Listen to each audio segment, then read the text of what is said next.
All right. It's not Wednesday. It's not Thursday. We're up. Well, I'm up early because I'm in the Pacific time zone. These guys have a little. I'm day drinking, by the way, as usual. But we're here at the See what BS else is new. sessions. We're here with the Yeah. BS sessions. We got our buddy, my partner, lifetime brother, Jerry Supe. What's up, brother? What is up? What is up? What a rush. That was fucking Legion of Doom, man. I used to love them as wrestlers, man. One of my favorite tag teams of all time. Well, what is up, man? How are you? I am fucking paying the price for last night right now. I am so fucking hungover, but this should be a fun show anyway, regardless, man. I got Bon Jovi a lot last night. So yeah, an I'm overdose of sorry. John Bon Jovi last night. Bon Jovi and Hysteria, Def Leppard. I got it. You know, a lot of that last. I saw a cover band last night. They were a cross between Def Leppard and Bon Jovi. It was fun, but yeah, I drank a little too much than I usually do, so paying the price for it now. But I'm here. I made it. So let's get going, man. He was out. Al, how you doing, dude? Go ahead, Mark. You were out there drinking. Love bites, love bleeds. There you go. Supposedly, I was singing the song as it was playing, and I hate that song, but I heard it a million times. I think I know every word to it, so you know. Fuck it, man. You're in the atmosphere. Have fun. You know what I mean? So I tried. But Well, Al, how there's you doing, dude? I'm good, man. Good morning, You look like a everybody. good morning. all you need is a robe, and you look like a judge, kind of with that desk and a A gavel. You need a gavel. And gavel. the big, you need that big wig, the big Beethoven Yeah, wig. there you go. Judge Absolutely. Judge Simmons here. No, I'm good, man. Thanks for having me on. Yeah, this Uh, this Sunday shit's kind of weird, but fuck it. it is. Yeah, it's our first Sunday show, so this will be interesting. Thank you, Tim Disney, for Wirasnik. changing my schedule. That's Don't make me say his last name again. I just said it right, I think. Tim Wirasnik. How you doing, dude? All Am I right. getting I'm better doing at it? great. Am I getting better? Am I getting Yeah, better at you're getting pronouncing it? very, Oh, very cool. good. Very good. Yeah, I struggled with that name like for like what 5 or 6 weeks. Like, oh, probably longer than that actually. But I finally got it right. So props to But me, I'm right? doing really well. Still on the side of Great. the earth, Yeah. so everything's Best good. side to be in, man. It's a little claustrophobic on the other side. So glad to have you on this side of the life. Anyway, and we got another good friend of ours who was on a freeform show couple months ago and is a regular. Well, it's been on a few of the Black Spinner Circle shows. Well, author and awesome guest Tim Durling. How you doing, man? Doing really good. This was I was really pleased that Mark sent me the invitation. And I had to work a little bit to come up with the songs, but yeah, I think this is going to be fun. Yeah, I think so too. I figured since it was spring, there's always like a start over thing. That's what spring is. So we're going to be doing songs that are about spring or songs of hope or songs that are positive to Yeah, when I you know when I first heard this, it was just said, the song has to have spring in the title, and I was like, fuck me. But yeah then it was it that came was too back to bad. So rebirth or resurrection or right. growth, and I was Yeah. like, oh, that's easy. Okay.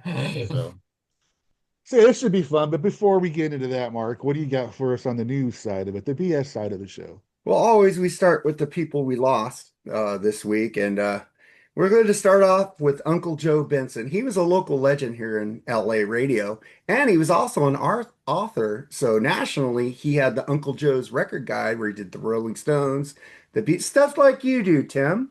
This Yeah, guy, I recognize that name, Joe Benson. Joe Benson, he was a great DJ. And I was watching KLOS old DJs did a video, like a little 26-minute video. I put it in our chat group. And I was listening to it. And Mark Thompson of Mark and Brian, which I loved in the 80s. They were funny and they said they came to LA. Mark said he came from Top 40 radio. And he says Top 40 DJs come and go. They just go, they just fly with the wind. But he says the same when we got to KLOS, it was like classic rock radio becomes family. He says he doesn't know what it is about classic rock that makes people family. And I started thinking about that. Classic rock has made us family here on the BS and Freeform, and that's kind of true. You don't see family coming up out of pop or rap. But he was a And I'll tell great. you exactly why if you want me to. Go ahead. Because we have all spent our lives up to this point, if we're rock and roll fans, singular. We've always been fighting everybody, about our likes and dislikes and band likes and all that. And then finally we find each other. That's like, yeah, I can relate. I can relate. Everybody that's been on the show because of music, I can relate to. Yeah, and Family. he also had a show called The Seventh Day where he played complete albums. He had local licks where he broke Rat and Mötley Crüe in the LA market. This So guy he's the one responsible. Son for of a Mötley bitch. Crüe at least. But I know Al said he has a book of his, so he knows who he was too. I yeah, I do have a book of his. It's like one of those album guide books, and I got it because it had a section on Rush in there, but it had like I think AC/DC in there. I think it had Zeppelin, had a couple bands all in one book. It's a pretty thick book. It's buried somewhere in like probably a box in storage somewhere. I have to dig it out. But yeah, I mean, I bought it a long time ago, man, and I don't even remember. I don't remember what album it goes up with on Rush. It might go up to like Roll the Bones maybe or something. I mean, it's probably early 90s I bought it. Um, Possibly Counterparts. I don't remember. But yeah, I do have a Uncle Joe's like record guide or something like that, like hard rock record guide. I think it's called. But yeah, I do have a book of his, and I as soon as he passed away, I remember the name right away. So he had a lot of books, I think, on Yeah, the he had a subject. lot of So books. He had a yeah. lot of But I books know on. I do have one, man. I do have one of his books because back then I used to collect anything that had Rush in it, and I saw his book had a section, so but this was like before the internet and all that shit. So Well, it's like they were on that one video they were talking about. It's like they were family, and it's like when Uncle Joe and all these DJs got fired from KLOS, where they had a calling of DJs. Jim Ladd was on KLSX, a classic. He brought them over to say goodbye on that station because they were family, even other from other stations, because they worked together for years, and that's cool. And like Mark Thompson said, it's family in classic rock radio, and he doesn't know why classic rock brings people together, like Tim said. But you got any thoughts on Uncle Joe, Jerry? You heard of him? I've never heard of him, but it sounds like somebody I definitely need to look into, man, because classic rock is my favorite genre. So definitely need to check it out. But rest in peace, man. You're obviously a fan of him. Al knows him. So yeah, it's always sad when somebody dies, regardless if you know him or not. But how yeah, I'm old gonna was check him he? out now. Oh, I I don't put know. How old was he? in the chat group. I put up a full radio show of him, a 4 hour radio show in 2008 on KLOS. How old was he? How old was he? He was 76. He died of Parkinson's and Hmm. dementia. What a bad That, way to Oh that's go. not shit. that old, man. No, Yeah, No. Yeah. not Parkinson's and today. dementia, man.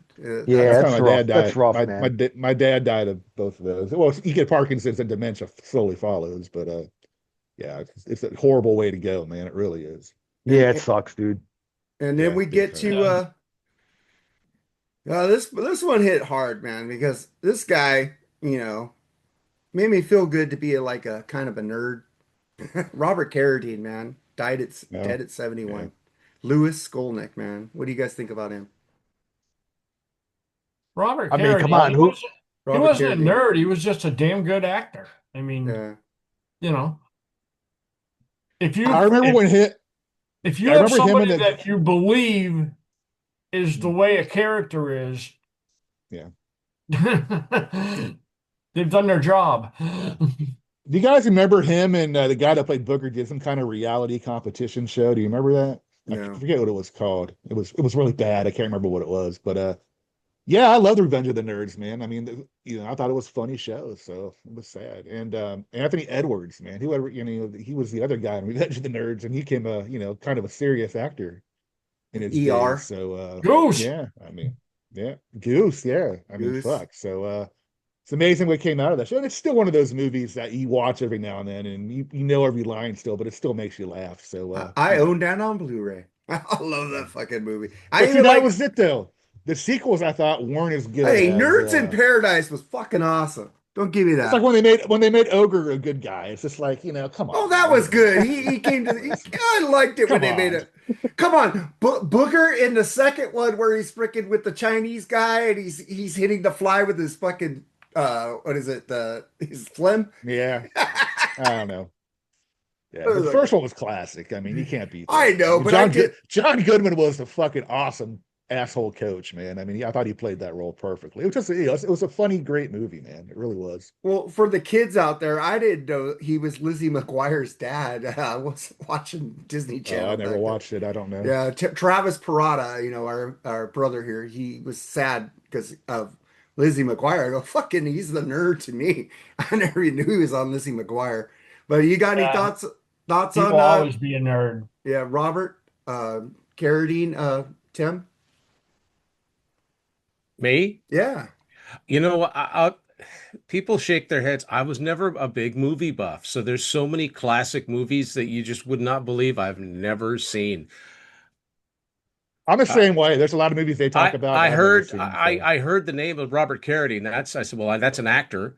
That's a very recognizable name, but I couldn't place him in anything. So I'm sorry, I suck. That's okay. Nah. Al, any thoughts on Robert? I think the circumstances of him taking his life was kind of sad, but he had what did he have? What was he, bipolar or something like that? I Or think so, yeah. yeah, I mean, and he's the I think his half brother was David Carradine that did Yeah. the kung fu movies, Oh, and I that's think David Carradine Kill took his Bill. own life as well, right? wow. Well, no, he So- got killed doing that fucking hanging thing where you suffocate yourself, that sex thing Oh, or he did whatever. that sex thing. Oh, Otto. Yeah. I mean, Yeah. you're still they kind of rule that as suicide. I think Same as Michael Hutchins. Michael Hutchins, yeah, And Chris Cornell. Yep. yeah. Like when I always think of movies in relation to music. So when I think of Revenge of the Nerds, I'm like, that's Revenge of the Nerds 2. That's 38 Special Back to Paradise. That's where that comes from. So that's usually Yeah. my way into the movies. Yeah. yeah. Soundtrack, yeah. But yeah, I mean, I know him best from Revenge of the Nerds, but I was looking up his his filmography, and he did a lot of shit before Revenge of the Nerds, man. And but I mean, that was his like shining moment, was that role, and he'll always Yeah. be remembered as that, Absolutely. with the glasses and the pocket protector and all that, But it's a shame, man. I mean, Yeah. I mean, sometimes, I don't want to say like, there's certain circumstances of there's reasons why to take your own life, but I mean, if you're suffering really bad, I'm not condoning it, but get help and see what you could do about it. But I mean, sometimes just people just don't want it. They're suffering so bad that there's no other way out, and it sucks, dude. When you think like that, But rest in peace to him, man. He's 71, dude. He's pretty young again. Yeah. It's like, Yeah. damn. But this is a guy my mom loved, and I do know Calendar Girl. I know these songs this Oh, guy yeah. sang and wrote. Neil Sedaka, he died at 86. Man, Yeah. what do you guys think about him? Oh yeah, I grew up on Neil Sedaka. He was all over in the 70s, all over radio. Yeah, man. He wrote a bunch of songs, and like not just songs that he did. Like he wrote "Love Will Keep Us Together," Captain and Tennille, and there's one other big one that he wrote, and it's gone right out of my head now. But he didn't do it, but somebody else did it. It was a really well-known song. And then of course he had in the 70s, he had a couple of like comeback hits, right? He had that Laughter in the Rain, Bad Blood. Yeah, Bad Blood. Yeah. My mom saw him live, and she was so happy to see him live. It was pretty cool, man. I like. It's not a guy I like. Let me go listen to Neil Sedaka, but the guy is a legend. You can't deny that, man. It's like Burt Bacharach. I don't really care Ladies for Burt and Bacharach. gentlemen, Mr. Burt Bacharach. Here I at gotta the look. Holiday Inn Lounge. I gotta look up that other song that he did because it's gonna bother me.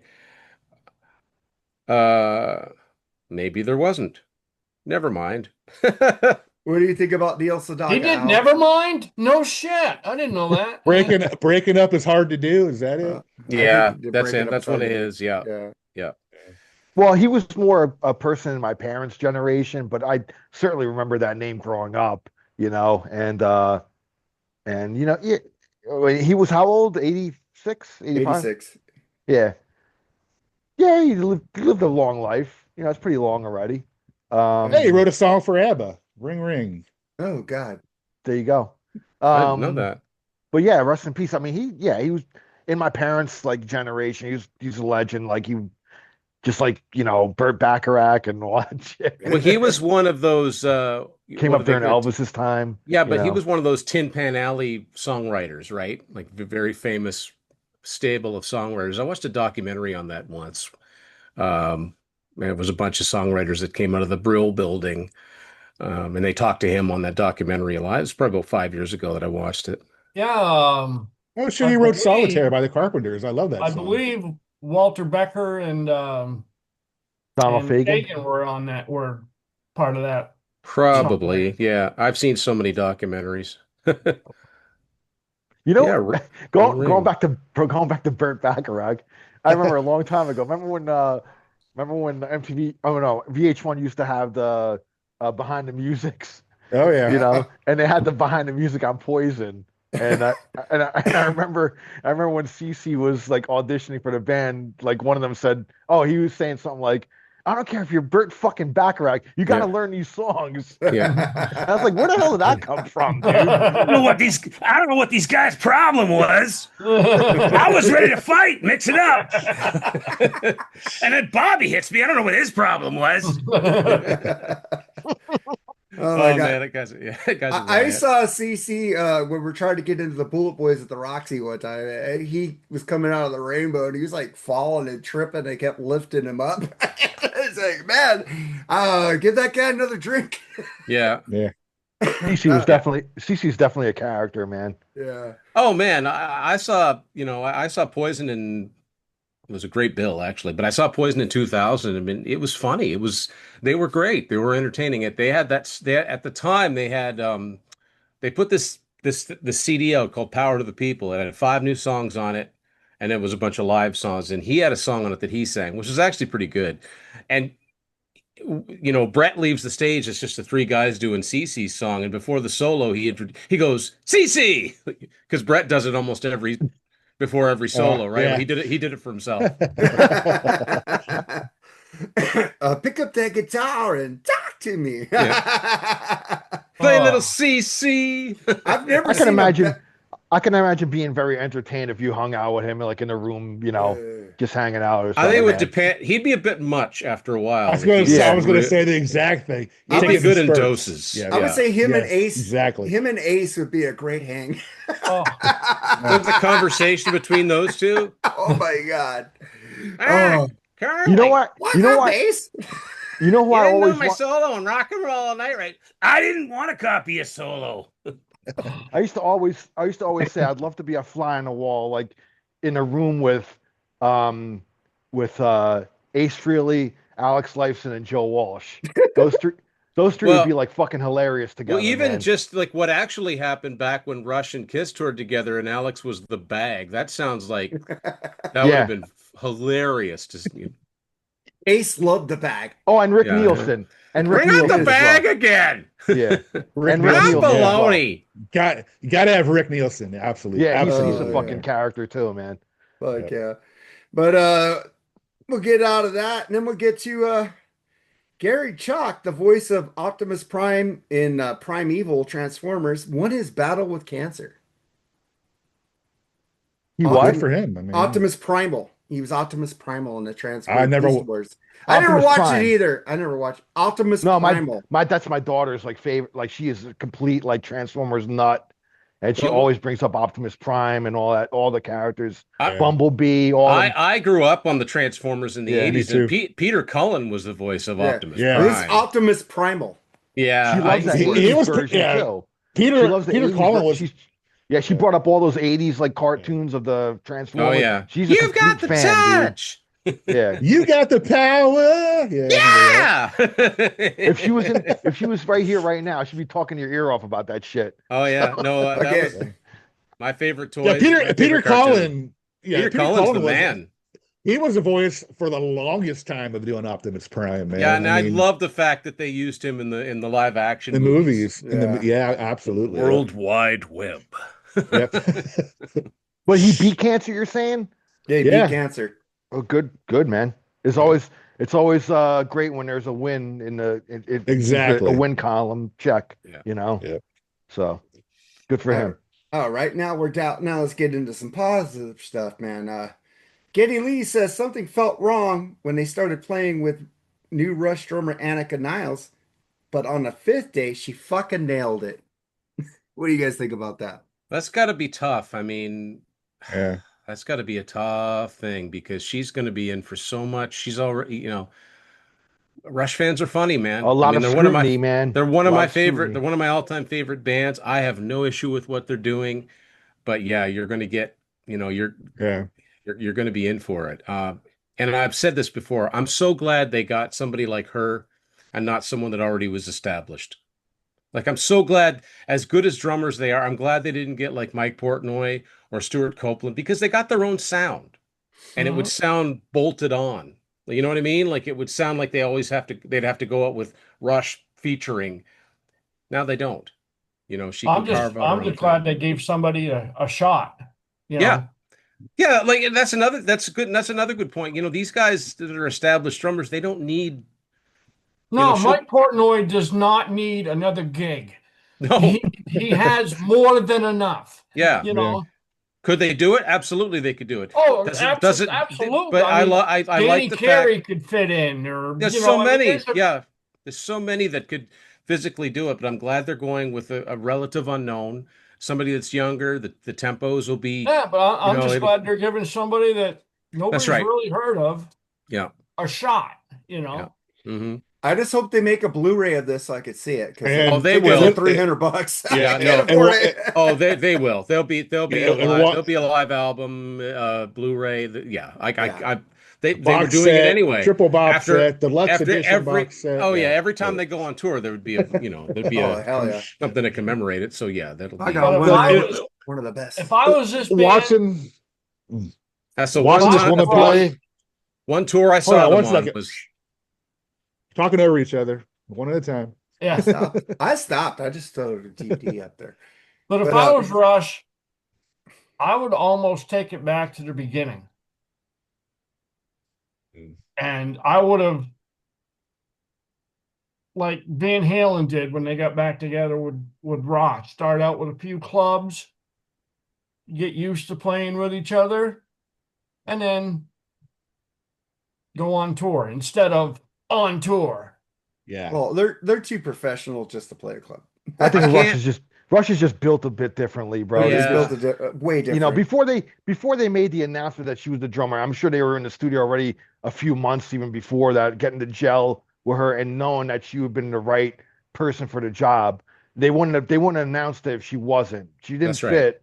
They wouldn't have announced it. we'd have So, never known. We'd have never known. Yeah. Yeah. And and the why- good thing about Annika, I mean, during the concert, if she needs to make a bathroom break, she can get in and out quickly because the bathroom line Yeah. will be and the women's line will be short. That But the is other- true. Yeah. The other thing is that There ain't a female in a Like- Rush show. Yeah. They could just put a commode on her drummer chair. Yeah, I'm just joking. Gross, dude. they I'm joking. but the other thing is that, like Geddy Lee has said, they're the only band he knows of that rehearses to rehearse. So Yeah. they'll be a well-oiled machine by the time that first gig Yeah, comes but I still around. would have liked to. If I was Alex or Geddy, I still would have liked a couple of gigs where we didn't have to play in front of 40,000 people. It'd be so you know? crazy though. Like They'd have to They'd do have- secret gigs, man. they'd have do- to do it under an assumed name. Well, or- exactly. Yeah. Yeah. No, but they could. It'd be cool if they started in Toronto and played Massey Hall or something or a historic venue that they played at many times. And Yeah. I agree with you. I just logistically, I just don't think. And there's so many moving parts that. Yeah, I mean they wouldn't have anyway because they have too many people they're going to bring out on the road. I mean, Yeah. know, don't they have a are problem with that They either. are a corporation. I'm just happy their crew is getting work because that crew was awesome they had for 30, 40 years. God Well, yeah, damn. I wonder how many of those guys are coming back, like I Howard bet all of Glider them are and coming Liam back. Burt, and if they haven't retired. They'll come back, Or dude. get other gigs. I mean, it's Yeah. been a couple of years. Yeah. They were sad that they were doing their last tour. If you watch that time, Oh, yeah. Still. Dude. Yeah. Did I hear they hired a keyboard player? Yes, they Yeah, I did. hear that right. Lauren Gold, who played with the Who for quite a few years, and of course now me, and this is never mentioned because, well, because it just isn't. I knew that name because he played on the last Y&T album. Ooh. So Cool. that's where my mind goes when I hear some of these names. But he's mostly Okay. known for playing with the Who, and I think Roger Daltrey when he would do solo gigs. So yeah, he's got his pedigree for sure. I have no problem with him hiring another keyboard player. Would much rather that than Geddy go over and hit a button and start a whole sequence going. I'd rather have somebody Sure, actually fair playing. enough. Yeah. I, That's just weird because they've never had a fourth member before, have they? On Nope. stage? So They've that's always pretty talked interesting, talked I got- about it, and I think it's cool too because they're just kind of breaking down the whole notion of what Rush is now. Like Yes. they're beyond the whole trio thing. Neil is gone. Okay, True. they Yeah, bring in good a point. female yeah, drummer. it doesn't Let's just matter. expand. It doesn't Yeah. matter now. They're at the point where they're a legendary band, legacy band. Let's just bring in somebody extra. I mean, Geddy's in his 70s, man. You know, he wants to free up and just have fun playing the bass. I'm sure Yeah. he'll still go over to a keyboard and probably play the intro to.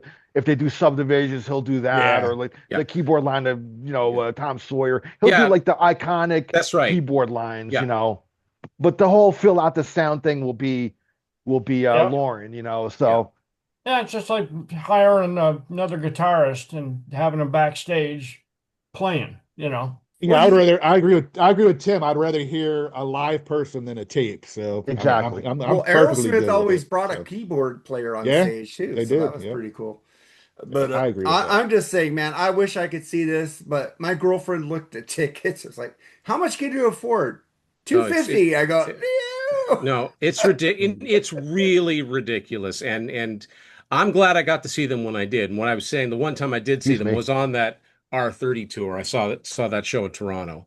And the funny thing is, about a week before the show was even announced, because I had no idea, I got tickets for me and my kids to go see a Rush tribute concert. Well, this coming May, I bought the tickets last year. I got them for Christmas. And I'm still looking forward to that because we're going to get to hear the Rush songs, and I'm not going to go in the poorhouse to do it. Look, people go to the show and spend the money. I'm all for it. I just can't. I can't justify it. It's Well, I'm one of going- my all-time favorite bands. I love them to death. Well, And Al gets free tickets, so fuck. there you go.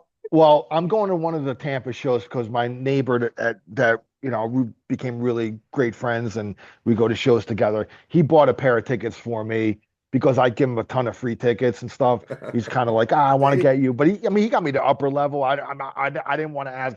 I'm not looking for the $1,000 tickets, whatever. As Yeah. long as I'm in the building, I'm good, you know. But I'm gonna pay him. I'm gonna pay him back for the tickets. I don't want, a free charity like handout from him, you know. But the second show, I'm gonna wait it out, man. Like I'm the day of the show, I'm gonna keep looking at tickets, StubHub or whatever other, and prices will drop, dude.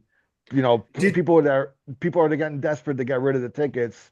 You got to play the waiting game, man. They'd You rather know, sell so- them for something than nothing. Did you hear what Exactly. they're doing? They got 40 songs for this tour. They're going to interchange them. I love that. I think that is so cool. And the background you got there, Kiss could never do that. Kiss could never change out songs, But They it's like, could, but They they could. won't. They never But will. they chose they not never to. would. They could with Tommy. They could with Tommy and Eric or Bruce and Eric. They Yeah. couldn't have done it with But they ACDC. never did it. They never did. No, they never did. did. And a lot of bands don't. You see the opening show, you see the end show, you've heard the same set. And Rush normally did this too, so this is different. This is why they're probably going to put out a box set of Blu-rays because each show will have, there'll be like 3 shows with the 3 different sets or something. It's not going to be cheap. Look how much that Grace Under Pressure thing is going for. Oh God, I can't afford that. No, me neither. I'm Me gonna neither. get that. Joseph Staub's gonna give me that Terry Brown remix somehow. So I need to hear that "Grace Under Pressure" by Terry Brown. Oh my God! Did you hear? Did you listen to the Distant Early Warning Terry Brown mix? No, is it good? I watched it once on YouTube, and the thing is, I'm so used to that song. That's definitely one of the first songs I ever heard by them, and I may have seen that video more than any other. So even if there are no keyboards on it, I still hear them. Well, You know what I mean? I love really that kind of album. I really went back absolutely and love that album. I really went back and forth between the original mix and the remix, and the differences that I found, and I listened to it on different. I listened to it in the car stereo. I listened to it on headphones. I listened to it on a good stereo. Here's the takeaway that I have with that real quick. I was gonna make a video on it, but you know, the beginning where Alex's guitar comes in, like if you hear the original mix on headphones or a good stereo with separation, each chord that he hits, it pans. There's one on the left, one on the right. The Terry Brown mix doesn't do that. He puts the Alex's guitar in stereo, both sides at the same time. That's one of the differences. Another difference is the keyboards are kind of mixed back. They're still there, but they're mixed back and features Alex's guitar a bit more prominently. Oh, nice. During the chorus, the world weighs on my shoulders. Yeah. When you hear the kind of sequencer in the back on the original mix, it's very much dialed back on the Terry Brown mix, right? And I noticed with Geddy's vocals on the Terry Brown mix have a bit of more of an echo on it. On the original mix, they're a bit more drier. So those are the subtle differences that I hear in the two mixes. I'm very curious to hear the rest of the album and really kind of go through it. But yeah, there are differences. If you really sit down and really A/B the two of them, you'll hear it.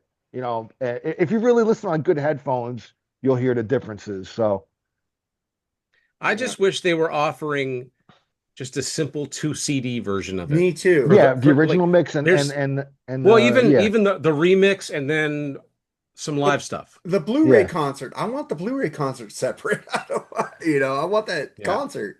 Yeah, you don't even have to put the original mix on it because it's out there already. Just put the Terry Brown mix. That's right. Some of the extras, the live or whatever, on the second disc or whatever. Get a like they did for R40. They gave you a Blu-ray and the CDs. Do that, Well, I'll tell you this right now, and this is going to definitely happen. They're going to put this box set out first with no other thing.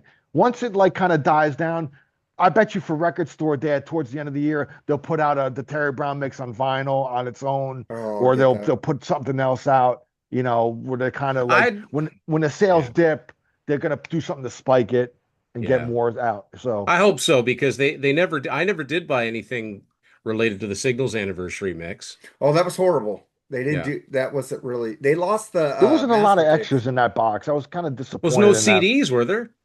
No. Yeah, I bought the box set and it's got the. Well, I know, but there was no like the moving pictures. There was no standalone. The moving pictures with the original album and then the 2 discs of the Maple Leaf Gardens concert. That's fantastic. Yeah, that's what I want. Why don't they give you that as an option as opposed to all or nothing? Well, you're going to sell a certain amount, but you're going to sell more if you give folks another option. And the people that can afford those big box sets, they'll buy the smaller one too. I don't get it. I always kind of wish they went the route of like the Black Sabbath box sets or the Jethro Tulls or the Marillion, the kind of book style. Right. Those were affordable, man. They were like $60, $50-$60 with 4 CDs and a Blu-ray and all that kind of shit, man. I mean, this is just a big elaborate box. I mean, I love the books and all that stuff, but I mean, how many times are you going to go through it? You know what I mean? The moving pictures box set was fucking affordable. I got that, and it had lots of. It's not this post-pandemic shit, man. It just really drove the prices up on everything, man. And they're not going back down. They're just like, fuck it, But let's move on from Rush. Let's get into Red Beach talks the end of Whitesnake, said it was a shit show. I agree with him. It went out with a whimper. Yeah, I did. Yep. Well, I saw Whitesnake in 2018. They were in between the Jason Bonham Led Zeppelin tribute and Foreigner. It was a great show. Coverdale sounded terrible. Like that was the one time I've ever seen Whitesnake. I mean, did I have fun? Yeah, because it was David Coverdale. He had the mic stand. He was Coverdale. He was the rock star. Couldn't sing. I mean, it's like Crying in the Rain, those stabs where it's just him, Black Cat moans. Boy, it was really apparent. I mean, he was really smart to hire guys that could sing as well. But when it just has to be him, yeah, it was rough. It was really rough. So 4 years down the road from that, how good could it have been? I said the same thing when I saw David Lee Roth on a Skyscraper tour. I was like, he was so smart to hire backing vocals that or backing musicians that could sing Yeah. because he needed them.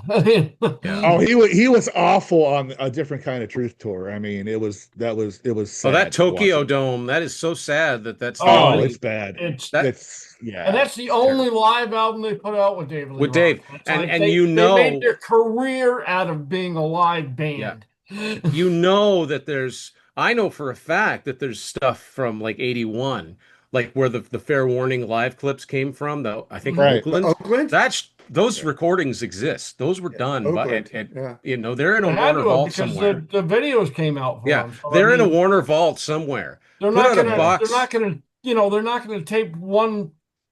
That's right. Song, When you know? especially back then, when you had to hire a camera crew, you're going to film the whole. You might Yeah, not you're filming film the damn whole thing, show, yeah. but you're going to record it, right? Yeah. So there's stuff out there. I mean, the US Festival never even came out officially for Van Halen's set, which is nuts. There's Well, stuff because out there. they didn't do what Triumph did. Triumph said, "Hey, we'll do this, but we own everything." Yeah, but I know? Yeah, they were smart and they did that. But didn't Mhm. Judas Priest set come out eventually on a box set too? No, it came out on this. What's the yellow Screaming for Vengeance bonus disc? It was a bonus disc, the live, because I But got they that put- with the CD. but- The CD but they- came with the Blu-ray of that. Yeah, But they put it out. They were able to put it out. So Yeah. you'd think Van Halen would be able to negotiate a deal. But see, I've said this for years, that Van Halen camp, they do the strangest things. No Muck Right. said the same thing about them that Yeah. they wouldn't listen to him a lot on No. a lot of shit. You know, he says, "Hey, let's do this." We're cool. It's like Yeah. weird shit. But speaking of Van Halen, Alex Van Halen is taking some old Eddie Van Halen recordings and going to make an album out of it, but he's going to get different singers. And Michael Anthony has come out against this, just making an instrumental album. Me and Tim already talked about this, but Tim, give your same opinions as we talked about it in Freeform. What do you guys think about this? Do you think Michael Anthony is right? Why? They even asked Paul Rogers to come sing on this shit, and he said no. And I go, why have a singer? Just make it instrumental, or bring in David, bring in Sharon, or even bring in Hagar. I don't understand this shit. Why are you going to ruin the legacy of Van Halen? Bringing different singers in. I think that they might, if Alex screws this up like he did with his book, I was pissed off about that. It stops in 1984. Are you kidding me? Yes, okay, I'm a Hagar fan. Everybody knows that. But you're not telling the history of the band. You're not telling the true history of the band. It's like, how deep does a grudge have to run? You're just going to take it right to the grave with you? Really? Why? Yeah, something must have. Sammy really put his happened book in that out. camp. Sammy put his book out in 2011 and he's pissed off about that. He's since apologized for it. Like, accept the apology. You guys are all old. It's so pathetic Yeah, that they cannot get their shit together. that's it. I mean, they're do it all in right. their 70s now. Jesus Christ! I would love to hear new Van Halen music. They start bringing in a bunch of singers. It could end up very well being the first Van Halen album that I don't buy. Because if they do it wrong, I don't want it. I don't want anything to do with it. Paul Rogers singing Van Halen. I mean, Queen thought that was a good idea. That was last year. terrible. That didn't work out. Paul Rogers is a fantastic singer. Absolutely. He's not Van Halen. That album he did with Queen was horrible. I don't own that. It made no sense. I Because don't Paul know that. Rogers belongs either solo or the- with bad company. At least odd- bring in the Steel Queen. Panther singer. The odd thing Yeah. about that is that I think a better guy for Queen to have gone with at that point would have been Garry Sharon. Yeah. I mean, look how huge great Queen fan. Extreme. Yeah. Look how great that medley of Queen songs was that Extreme did at the Freddie Mercury tribute concert. Fuck yeah. Yeah. He fits It was that. good. He would have fit that band. Paul Rogers doesn't have a flamboyant bone in his body. Exactly. I mean, you that's know, why I like Adam Lambert. I like Adam Lambert with it because he And- fits that role. And he you know what I mean? and look, he's a fantastic blues rock singer. He's got no range. You need range to sing Van Halen Yeah. songs. You need to be able to hoop and holler, Yep. and he doesn't do that. So I don't understand. You don't. And if Alex is not getting along with Dave or with Sammy, you don't even have to be in the same room as them. You can make this happen. True. You know, and put it out, and the fans would love it. But and I'm going to say Eddie too. The Cat. brothers have always when they finally do decide to do something, they do it, but it comes with a side order of Like, Yeah. what's that about? Yeah, I'm Look just what picturing. I'm just picturing Paul Rogers go. Yeah, we're feeling a I little call bit it, hot I call it tonight." something different. But, you know. Look what This wouldn't work. look what a debacle their induction into the Rock and Roll Hall of Fame was. Velvet Revolver didn't even that finish the was song. Oh my awful. God, it was horrible. They just walked off the stage. They couldn't round.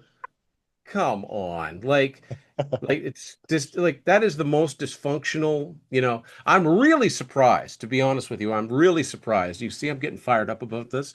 When they put the box set out with all the Hagar years, I couldn't believe it because for years they stood out as like the only like multi-platinum albums that had never been reissued, and the only versions you were ever going to find were used ones.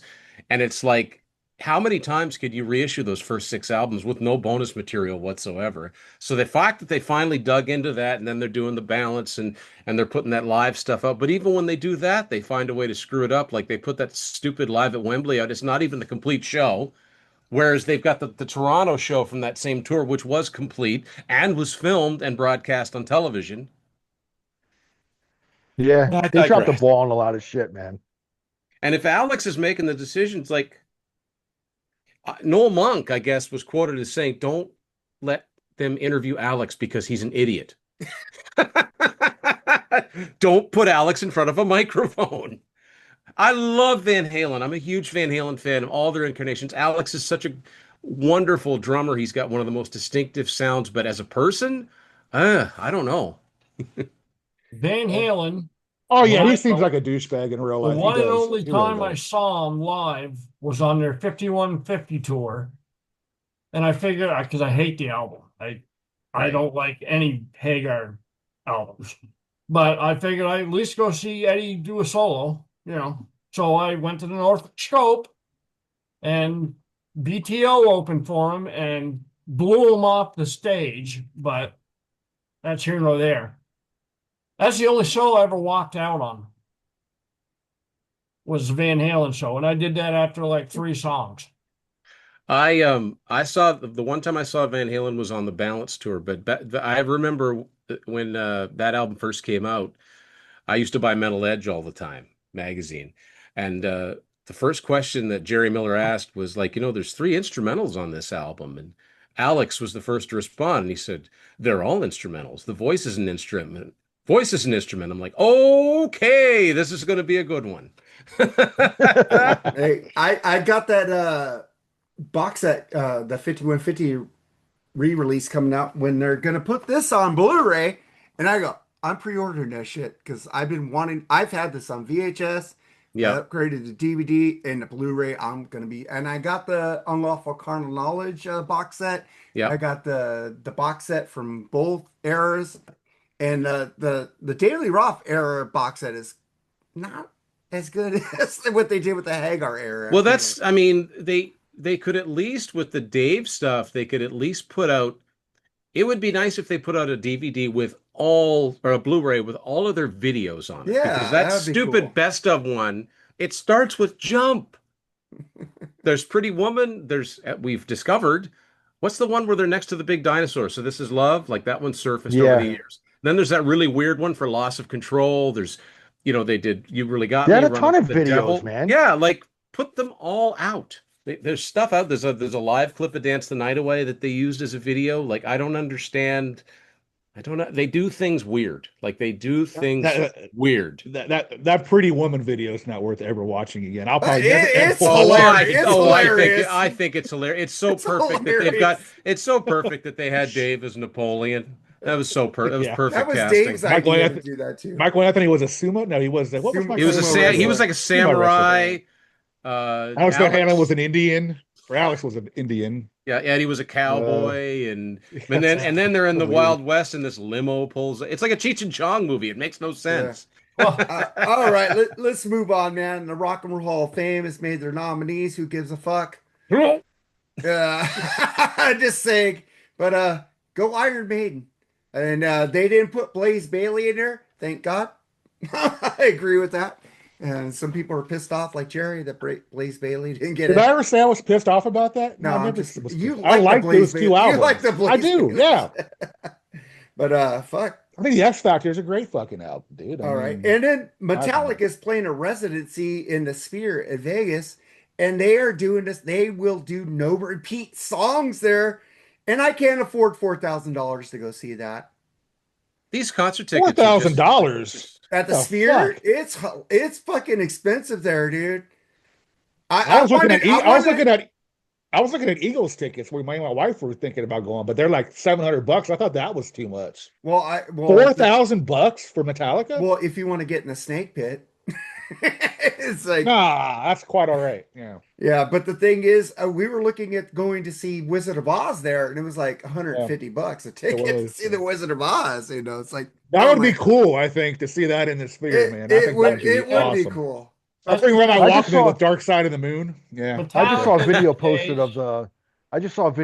days- of a clip of the Wizard of Oz in there, and it's actually really cool. Like during the scene where the house is blowing around in the hurricane or whatever, there's actual leaves and wind and stuff actually blowing on the audience. They're really making it That would interactive. be cool. Yeah, it's that would be pretty cool. badass, man. Somebody took a video of it in there, and it really looked fucking cool as hell. And they man. got a subwoofer under every seat in there. So Yeah. I would Yeah. love to see that shit, but I'm not going to pay. I told Mooger on Freeform, I said, he wants to go get tickets for that for him and his wife. I said, if you could get tickets 150 and below, get me two. If not, I'm gone.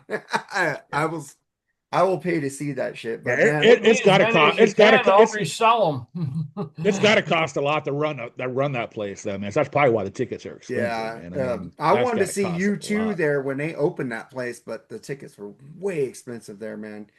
But fucking Metallica's not going to play, like they're not going to repeat the songs. That Yeah, every they got two like shows 8 be different set lists. Yeah. Yeah, that's fucking cool. That's pretty cool. Yeah. But they had the catalog. I mean, and every one of their songs is like 10 minutes long. So And so somebody made a joke. Yeah, they're going to play the Unforgiven part 1, part 3, part 2, part 3. That'd be a dreary half Well, hour, I mean, wouldn't it? Yeah, you got to play songs off Load and Reload. I mean, so Well, I if like you're some gonna do songs off that different album. sets, I so- love Load. Load's fantastic. Anyway, Ooh.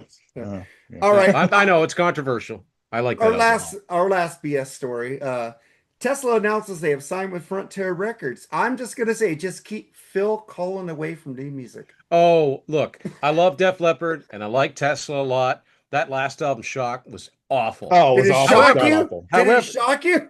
No, I thought it was going to suck, and it did. So, did. But here's what confuses me about that, boys. There was 5 good songs off of it. When I and I saw that tour, I saw them open for Def Leppard in that tour, but I've got at least 2 Tesla CDs that are on Frontiers Records. I've got that Simplicity, and then I've got Mechanical Resonance Live. So I'm like, why is this news? Maybe they just signed a new contract.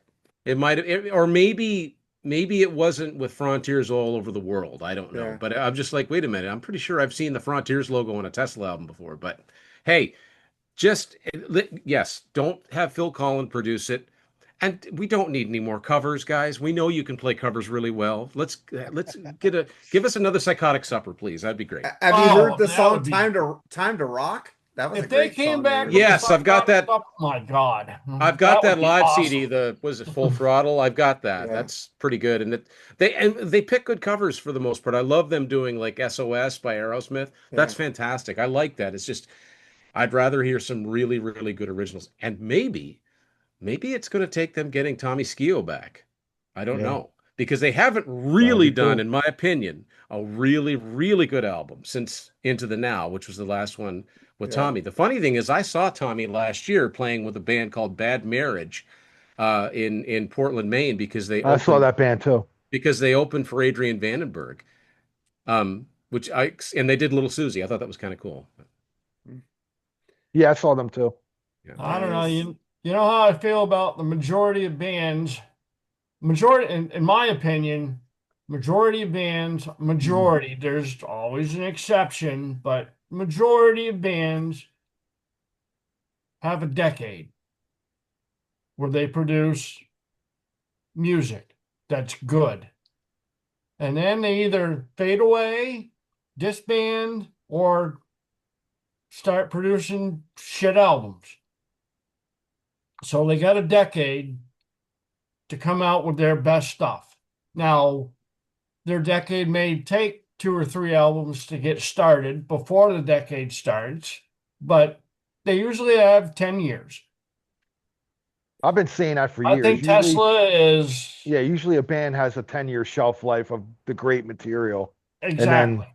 that's why Exactly. the Beatles are so revered. That's why Zeppelin is so revered because they only lasted a decade, really, Yeah. if that, Yeah, no, Now, you have there's something exceptions to like the that. Stones and I mean, there are exceptions to every rule, but the general rule is a decade. Tesla is beyond that decade now. But sometimes bands have resurgences too, where they come back their latter part of their career, they start Oh yeah. having really strong albums But they again, usually need something to either a new member joins or an original member comes back like Judas or Priest. yeah, or something has to kickstart them. Or they need to hit absolute rock bottom. Exactly. And Yeah. Tesla isn't at rock bottom yet, but No. they're close. Yeah. No, they released some singles like "Time to Rock" and some stuff that's really good. It was Yeah, just, but it heck was with just who even gives a shit about the singles? Put but it. the I but hate that. Put an album out. the thing is, Frank Hannon said about Shock. He said Phil Collen and Brian Wheat worked really hard on that album. Was that a Tesla album? No. Eh, Frank Hannon even gave that album shit. Yeah, but So, then you got members of the band going off into their own direction now. Like Brian Yeah. Wheat's in another band now, and Frank Hannon's in Yeah. another band Frank now. Hannon's been doing solo albums for years. So, Yeah. but the thing is, Frank Hannon But said that's never cohesive to a band. what got I me agree. was Shock. I think there's 4 or 5 decent songs on that album. The rest, Summer's Song or whatever that fucking sucked. It was like a train song. It's like, what the fuck is this shit? But it shocked me because where is the dual lead guitars? What the Yeah. fuck? Phil, You know what it is? you're in fucking Def Leppard. Yeah. You got dual lead guitars, and you took that away from Tesla. You know what I bet that was? They were recording all their shit separately. Could be. Never Yeah. once were they probably in the same room at the same time. So Horrible. Is it? It was Yeah. horrible. Isn't Brian Wheat and Tommy doing a project together? They are I doing think the so. project, yeah. and side Yeah, projects are a pet peeve of mine anyway because it dilutes. It takes you away from Exactly. it's like stay it's with not your main conducive to the cohesiveness of a band. stay with the gig that made you famous. And if you've broken up, yes, do something else, but don't screw around with these because you know who's going to buy them? A tenth of the people that would buy an album with your brand on it that you've worked so hard to build up. And now you're The only person I can think of in modern rock history that does solo projects that doesn't take away from the band, at least it seems, on when the finished product is Bruce Dickinson from Maiden. Oh, I love it doesn't seem to, yeah, no, that's right. It doesn't seem to be detrimental. Some musicians are just wired Or differently. Steve Harris with Lion, you know. I don't like Wyan. But but the majority, I'll put it this way: if I'm in a band and somebody's doing a solo album, I'm listening to that album and I'm going, "Why the hell couldn't you write this for us?" Yeah. All right, man. You Well, know? let's I'm just gonna recommend this new Black Swan album. Really good album. Check it out. Jerry, man, let's get to our countdown. Yeah, top 11 songs of hope or spring or rebirth or renewal, whatever the hell you want to talk about. It's cool with this topic. So we're going to do the 3-3-2-1 thing. All right, 3 at a time. And then we get to 2 and 1 and we'll do those separate. Let's start with you, Tim D, man. Why don't you go ahead and do your first 3, man? Okay. Well, actually, the first one is I've changed because when I woke up this morning, I discovered that it's a musician from a great Canadian band, not very well known. Al will know who they are, I'm assuming. I'm talking about Terry Watkinson from Max Webster. Terry Watkinson passed away. He was the keyboard player. Oh, he did? I didn't hear that. Yeah, I looked at it was on Kim Mitchell's Instagram first thing this morning. Now Terry was quite a bit older than the rest of those guys. Yeah, Terry, I'm sure he was in his 80s, right? I think Terry was born in 1939, so he'd been around for a long, long time. And the odd thing is, and I'm not doing this to toot my own horn, but I've actually, as we're filming this, this afternoon. My latest episode is an interview with a guy named Bob Wagner, who wrote an incredible book on Max Webster. It is so in depth and so detailed. It just happened to be scheduled to play today. Oh, So two to way, man, on our show. We don't care. Two to so way. so Terry Watkinson was very, very talented. He was also an artist in his own, like a painter artist. And so yeah, I decided to change one of the songs to a Max Webster song. And if I could find it, I had them all pulled up here at one time. Oh, it's right in front of me. I'm gonna go with a song from their 1979 album called A Million Vacations, which was a platinum album here in Canada. And I'm gonna go with probably their best known song, a song called Paradise Skies. Oh, Great great one, man. song if you haven't Great heard one. it. Tonight inaugurates Rock and Roll Wings. Tonight we'll turn the world around and we'll hover and we'll leave the ground and the magic we need frees the dancer we want to be. And the chorus is happiness is beginning to ride from the streets into paradise skies. And as the song fades out, it just keeps saying the magic is real. To me, this just feels like rebirth and springtime and good things are going to happen. So I thought there's other songs of theirs I could have used. The other songs are all over the place, but I definitely wanted to do a Max Webster song in memory of Terry Watkinson. So that's my first one. And these aren't really in any order, although it does the band that they're most associated with, if anybody knows them, it's probably because their association with Rush. And I'm actually going to go through for a song from an album that doesn't have a lot of there's a lot of darkness on the album because of what was going on, but I'm going to go with a song from Vapor Trails from 2002. Ooh. And I'm going to go with the song Nocturne. And let's see. Soaring through lost altitudes without wonder, without fear, symbols on a field of visions. Behind the curtain of sleeping eyes, on the instant of waking, another world of dreams appears. Dream, temporary madness, a dream, a walk in the wilderness, a dream, unconscious recreations. But the line that says it all is the morning says the answer is yes. Like there's always another day, there's always tomorrow. So that's the takeaway I get from that song. The next one I want to talk Good one. about is thank you. One of my favorite bands, Y&T, and I want to go with the last song on this album called Winds of Change. Never lonely, standing on your own, you'll face the fears of all your years, and finally, it's you that you know. You can't wait for tomorrow. You can't wait for the stars or the sea or the sun to shine on you. You can't wait for tomorrow. You better listen for Winds of Change. It's a really, really powerful song. Yeah, that's a great tune. Yeah. Oh, Mhm. listen, I just love Y&T to death. Everybody knows that I Love wrote a book. them. I wrote a book about them. So yeah, those are my first three. I hope I've got the concept, but those are my first three. Hey, man, whatever you feel, man, is cool. We don't really, everybody's different. So, Al, go ahead, man. All right, man. Again, I didn't really put this in any order either. I mean, when you get to the probably top 4 or 3, then those are probably the first songs I thought about when I was when Mark asked me to come on the show and do this. So there's a couple of songs that immediately popped in my head, but I did a little research. So number 11, I'm gonna go with Cheap Trick with Spring Break. Ooh. It's from a soundtrack called Spring Break movie. I love Cheap Trick, and there's a couple of songs by them I could have went with, but I went with this is not a big like hit single for them or anything like that, but I think they had a video on MTV for this song from this movie. So I'm gonna go with that one. My number 10, I'm gonna go with Pink Floyd, Grantchester Meadows from the Uma Guma album.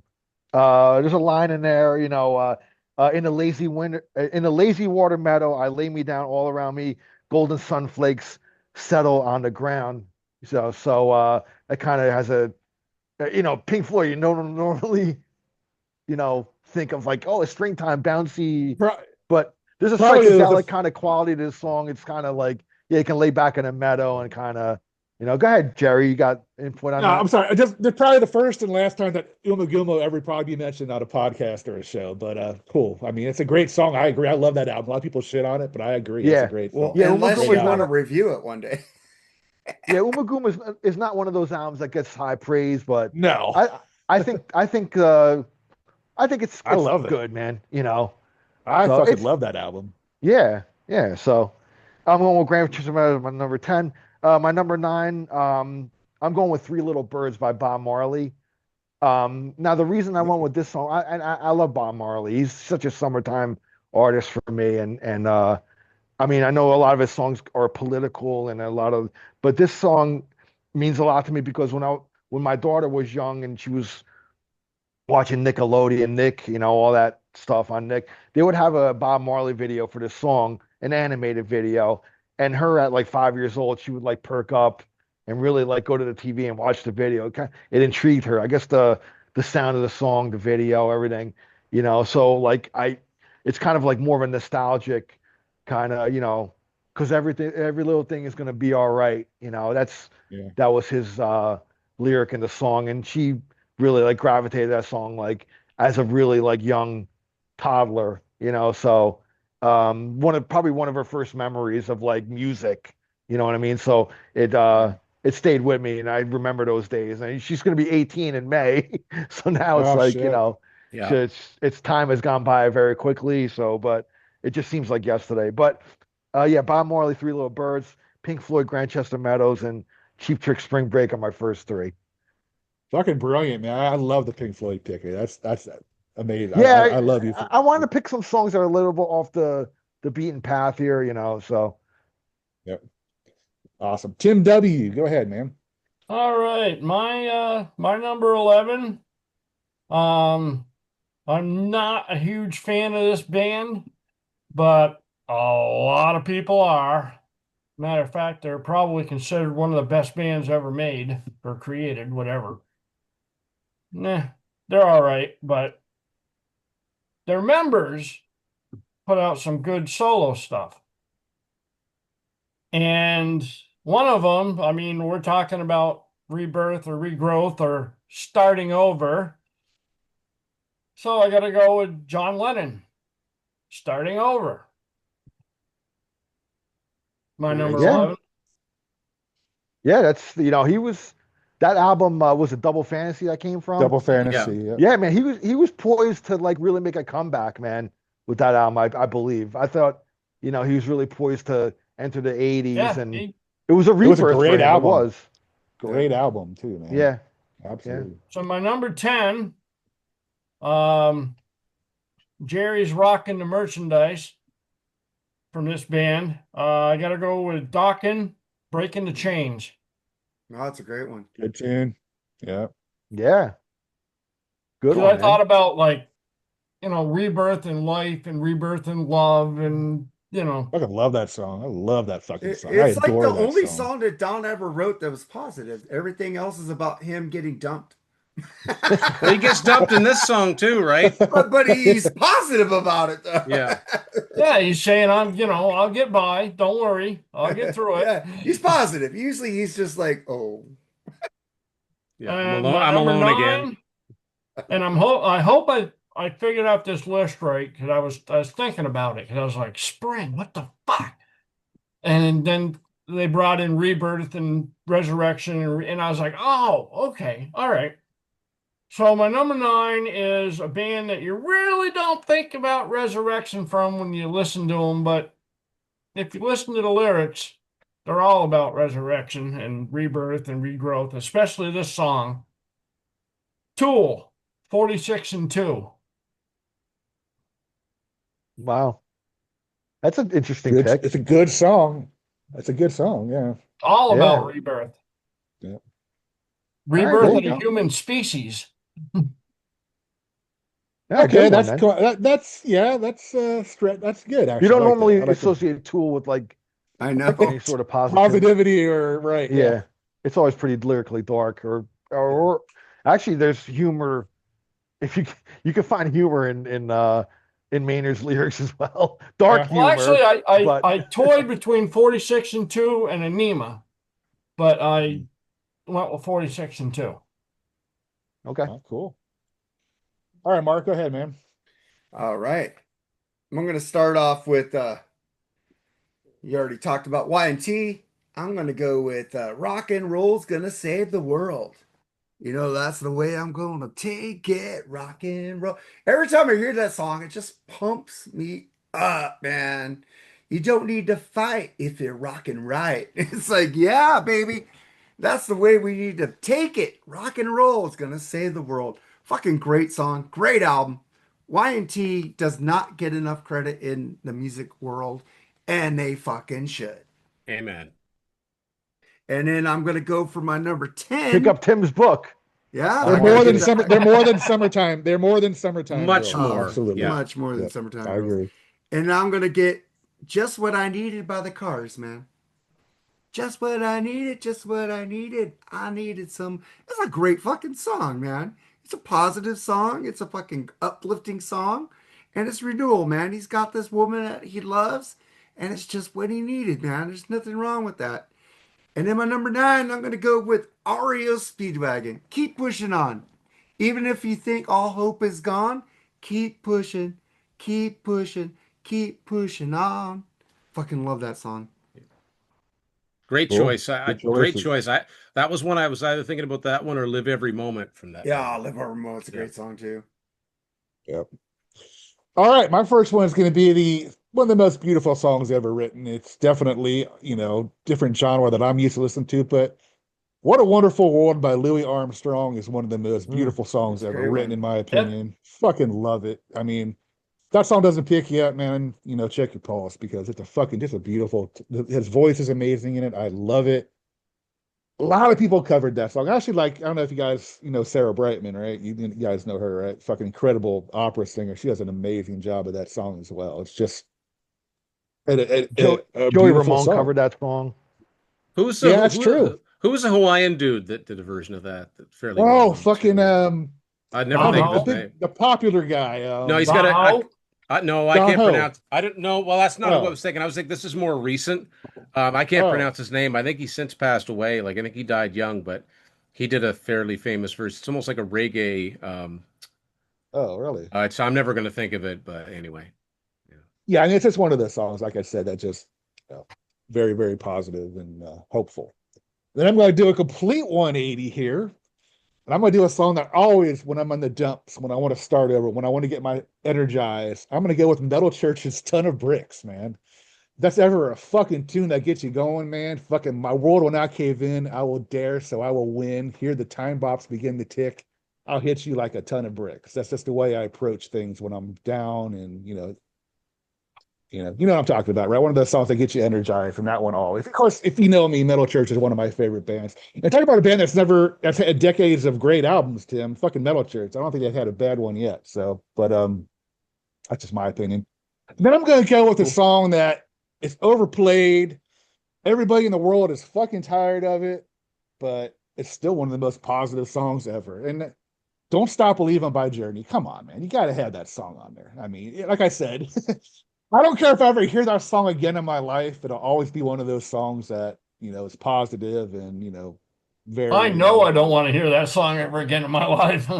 I mean, you hear. I went to high school in the 80s, so. But it's just one of those songs, man, that, is full of, it gets you going, man. It gets you headed in the right direction, man. And I loved how they ended that song in The Sopranos, man. A lot of people didn't like that ending of The Sopranos. I thought it was fucking great. So We know they got killed. yeah, I think so too. But anyway, that's my first three. Tim, why don't you go? Tim D, why don't you go with your next three, man? Cool. So when I was at first, I was like spring. I was kind of getting stuck on that. I'm surprised I didn't think of Spring Break. That's a good one now, because I like Cheap Thanks. Trick. But one of the songs that when it came up when I Googled a bunch of songs about spring, none of them really tickled my fancy. But there was one, and I'm like, oh yeah. And it might be a fairly cliche thing because they're such a big band. They don't really have a lot of.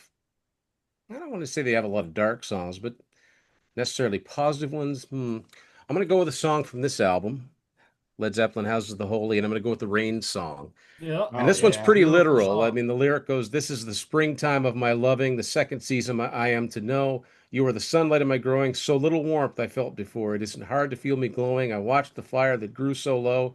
It is the summer of my smiles. Flee for me, keepers of the gloom. So Absolutely, man. Absolutely. it is a great song, and I One love of the how, greatest Zeppelin songs, man, Fuck yeah. yeah. in my opinion. And That is one of the fucking great song, man. Just a beautiful tune, man. That fucking Absolutely. guitar that Page plays on that is just otherworldly, man. It puts Yeah. you in That another tuning, mindset. that open C tuning is just such a beautiful Yeah, that fucking, alternate tuning that he does Yeah. on that. yeah. Yeah, amazing. um, He was the king of that, man. oh yeah, The alternate tunings and alternate shit. tunings. Yeah. Yeah. So I'm gonna kind of go for a double header because the next song I've got is from this album, Robert Plant's "Shaken and Stirred," a song I've always loved, "Little by Little." Oh, I love that song. Yeah. Oh man. Great Great song. song, man. Yeah. Cold was the winter, I tremble. Long was the fall that had no end. Now, little by little, the air clears. Little by little, I can breathe Breathe again. again. I could breathe. I could Yeah. breathe again. Oh, fuck Yeah. yeah. Love it. Yeah. Love What that a great song. lyrics. He can talk about having his lemon squeeze and then write something as brilliant as that. It's just a great Well, lyric. that wasn't Great his lyric lyric, writer, the man. lemon squeeze. That I'm was just saying. I know, but still. Yeah. That type Willie of lyrics Dixon? that he Was that wrote. Willie Dixon's? yeah. But yeah, I'm just saying he wrote lyrics like that. Was though. that I'm just Willie saying. Dixon or was it Howlin' Wolf? I don't remember, man. I know. One of those. If you look at blues the guys. albums, it says Plant and Page, but we all know it. Well, Yeah. they Yeah, changed. well, They yeah. changed. They changed that though later. I think on like the Yeah. reissues they Not added. later. They That's added made it, the yeah. money on Yeah. it. Yeah. Yeah. So my third one this time is another one of my favorite bands that I may or may not have done a book about, Kansas. Nice. Yeah. From their album Audio Visions. This is not an obvious song, but there's a lyric in here that is perfect for this. The song is called Got to Rock On. The bridge of this song says, "The sun beats down upon me, and it looks as though spring has waited long enough to get here. She knows that I must sing about her future, oh, sing about her past. I love to play my music, and I try to make it last, but sometimes summer comes too fast. I got to rock on." That's my Cool. next three. Nice. All Awesome right. picks, man. Al, go ahead, man. Me? Okay. Yep. My number 8. I'm going with Peter Gabriel's Salisbury Hill. Well, that's a good one. Now, yeah, this is kind of really like it's his break. You know, he leaves Genesis. This is really the first single that he puts out, the first song, and I think it's the first song on the album as well. And it's really just kind of like a renewal song. Like it's kind of breaking out as a solo artist. He was, you know, I guess, you know, probably people were probably like, "Oh, you're crazy for leaving Genesis or whatever." But I mean, he His friends broke would out. say he was a nut. Yeah, yeah, exactly. And I just really think this song is kind of about renewal and the rebirth of his career and Absolutely. in life in general. So yeah, I'm gonna go Salisbury Hill. Next one, I'm gonna go with The Doors, Waiting for the Sun. Can't you feel it now? Spring has come, that it's time to live in the scattered sun. I mean, sometimes Jim has this kind of cool way of like, he's this dark like poet, but he puts light into certain things, man. And I thought this was like a great song about renewal and positivity in a way, you know. Then my number 6, I'm going with from the Gretchen Goes to Nebraska album, King's X. It's a song called "The Difference" in the Garden of St. Anne's on the Hill. I walked through the garden in the morning. I walked right into a change. So to me, that's like kind of King's X could be Doug Pinnick could be very dark lyrically many times, but there's times when there's a lot of positivity in his lyrics as well.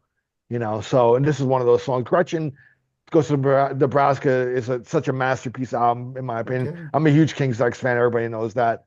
And I had to pick one of the songs. I almost was going to pick Goldilocks, but I wanted to go with a little bit less of a obvious song. Goldilocks is one of those songs I thought should have been a huge hit single for them and really really made the band a big band. And, we all know, like, they never made it to that, arena level or whatever. They always just kind of stayed. They were always on the fringe of like making it big and they never hit it. But to me, like, I love that, man. And You know, they have their hardcore fans, and I'm one of them. So that's my King's number X, 6.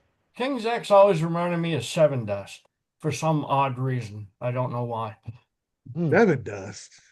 Yeah, I I don't don't hear. know why. It just they just And then like Al got me into King's X, man, and I'm glad he did because I thank you for that. Because I went and bought that 5-pack at Walmart of their albums, Yeah, and damn, yeah, all 5 of them are good, man.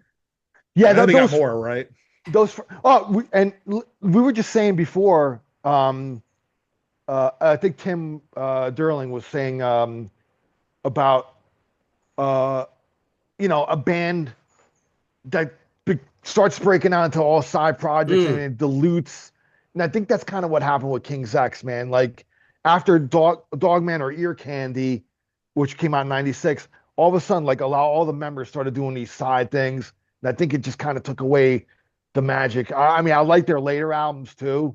Like Tapehead's a great album and stuff, but I think and they did a million side projects, million solo albums and all, and I think that kind of diluted the King's X. But when you look at their first 5 albums, man, they're just fucking perfect and magical. And you know, they never bettered that in my who is opinion. it? So Their guitarist, I think his name is Ty Talbot.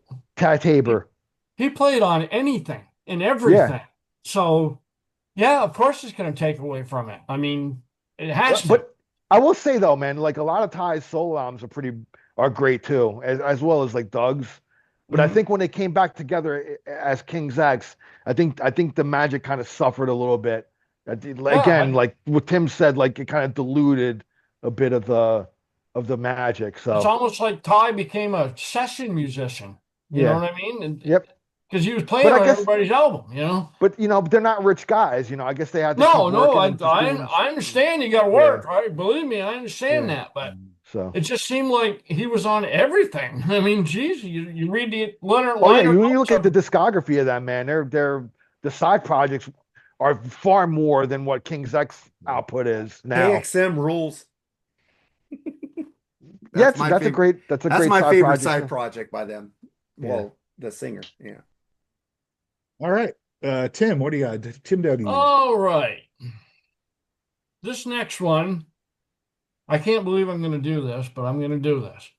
Did you ever not be in a genre of music like at all, and then you hear a track from that genre of music, and you're like, "That's good. Yeah, That's absolutely. good." This comes from the music of popdom,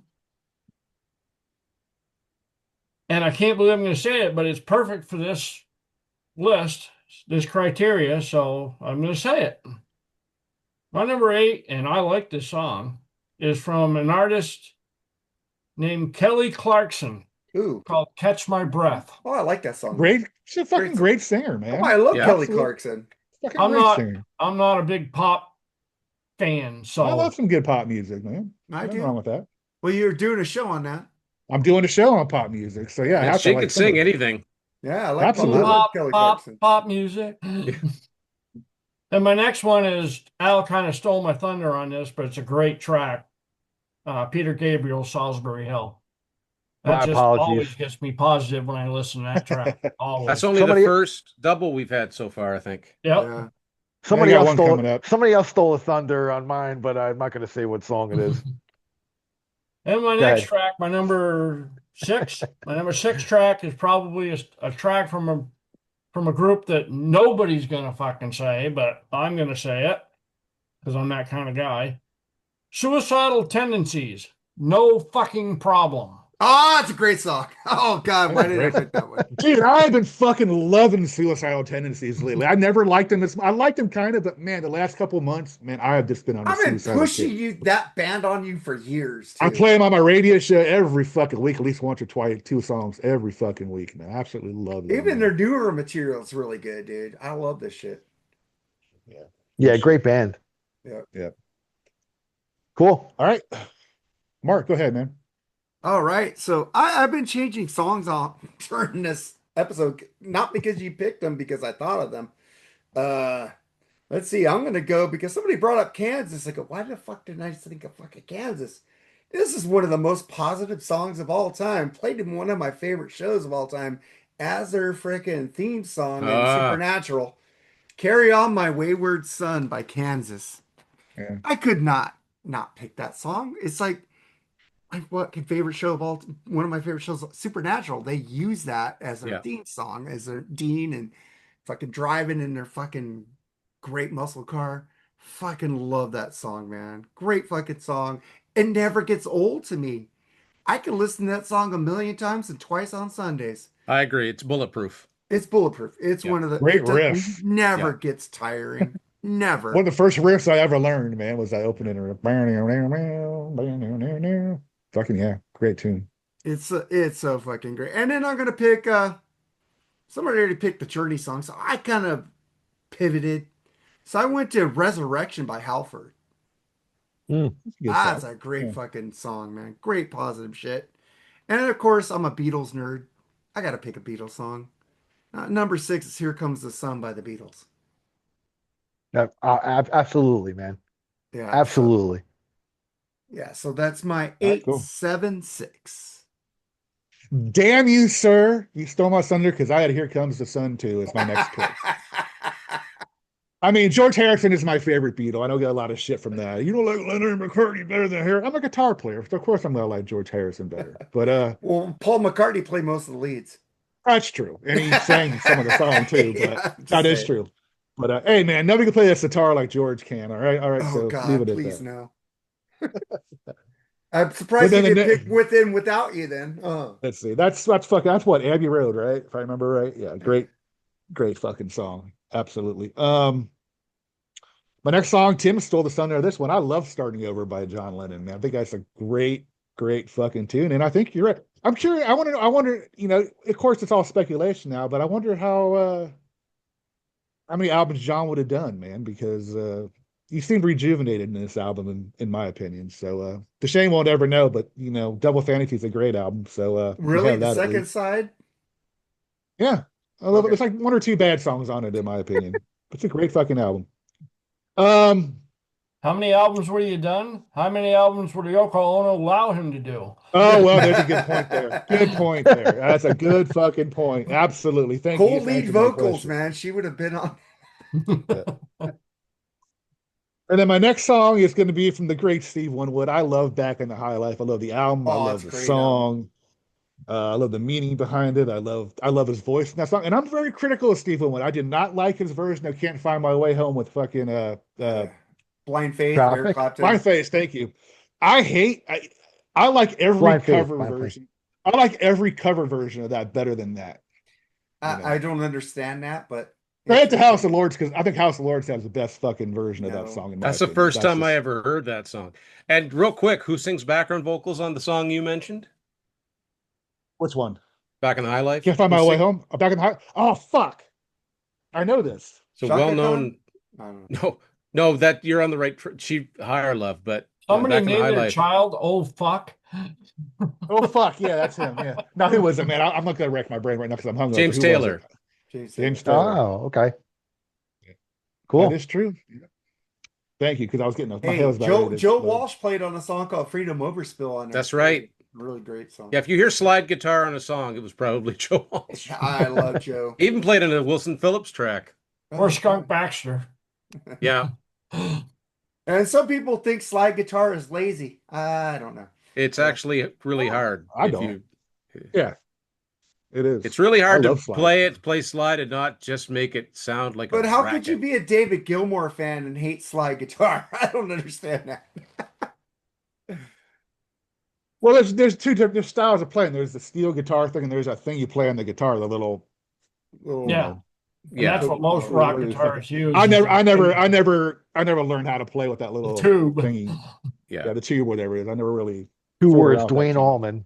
like the George Yeah. Thorogood style, right? Or then you have Yeah. Jimmy Page who would do the alternate tunings that would let you. Yeah, Yeah. I did try a violin bow a few times. I never could get the Jimmy Page effect in it. So yeah, he was. You gotta have a lot of even if. you gotta have a lot of echo and a lot of stuff. Yeah. You know. Right. wait a Lot of minute. I stuff. thought Adrian Vandenberg invented. But anyway, that. my last song. But then my last song is. We were privileged enough to have Tim on this episode, and the great and beautifully rest in peace Christine McVie. And Lindsey Buckingham classic, Don't Stop, man. What a great song Great. that is, man. Yeah. Positivity. I loved it. You know, they did what they did. How many songs they did? They did the Don't Stop together. They did, of course, they did an album together. Hold Me, I guess, was Hold kind Me of a is duet, basically right? that's Yeah. basically him. What is it called? On the self-titled, uh, World Turning. World Turning, World yes, good one. Turning. Yeah. Oh, That's a that's a fucking good great one. song. God damn. Yeah. Yeah. And it's weird because I don't think offhand I can't think of anyone that Stevie and Lindsay duetted. Oh, you know, they did do a song together, didn't they? Gold Dust Woman? No, they Well, did a song they sang together, a I don't want duet. to know. I don't want to know. They harmonized through that whole That is song. true. Yeah, okay, Yeah. that Oh, is true. I'm talking about maybe on the Don't Stop range, they never did Stevie anything and like Lindsay that. did mostly pissed off songs at each other. So Pretty much, yeah. Yeah. But yeah, that is one of the most, positive songs. I love the song. I love the groove of it. Excuse It's a me. great song. But anyway, those are my next three. So let's move on to the next three. Tim, go ahead, man. Tim D. So this next one, this is a really unsung Canadian group. First album didn't come out till 91. I think they were a little bit late because to look at them, well, I'll show you what they look like. They look like that. They're called Harem Scarum. Oh, I remember Uh, them. Melodic hard rock, and they just kind of came out too late to make much of a splash. Although I think they did do pretty well in Japan. Um, the very first single they came out with is one of my favorite songs of all time. It's called "Slowly Slipping Away," and it is one of the most positive, like mid-tempo rock songs I think ever to come out. It's a great song about starting over in a relationship. It's somehow we've weathered the storms in our lives. This love has never been a lie. We will survive the cold world outside. Somehow this love keeps us alive. It's like I feel it in the morning. I feel it all through the day. I feel the heartache slowly slipping away. I'm telling you, if you love this sort of melodic hard rock from the like late 80s, early 90s, check this song out because it's fantastic. Very positive. I almost went with another song from this first album called Distant Memory, but it's a little bit too downbeat. But my next one, are we doing two or three this time? We're doing three, right? Three. Yeah. Okay. Three. There's plenty of lyrics by the guy that sang on most of this band's albums that are very, very positive. The trick is to find lyrics that this guy wrote that make any sense because he tended to go on flights of fancy. I'm talking about John Anderson from Yes. Oh, nice. And an album that I've always had a soft spot for, a lot of people don't like it, is Tormato from 1978. And I'm going with the opening track, Future Times / Rejoice. It's kind of two songs in one. So rejoice, forward out this feeling. The white eagle soars, he go round and round and round until the early winds of change. Dawn's new light, conquering timeless ease. Spread the harvest breeze. Let our hour of passion gently hold our heads on high with you. Gently hold our heads on high. It just, and musically, it reinforces it too. I don't know what it's celebrating, but they're rejoicing something. So, and my last one is a band that's already been mentioned. This is kind of a more obscure song, but once again, it's the late great Christine McVie, and it is from this album way back in 1971 called Future Games, and it's the song, I believe it's her first vocal to appear on a Fleetwood Mac album. The song's called Morning Rain.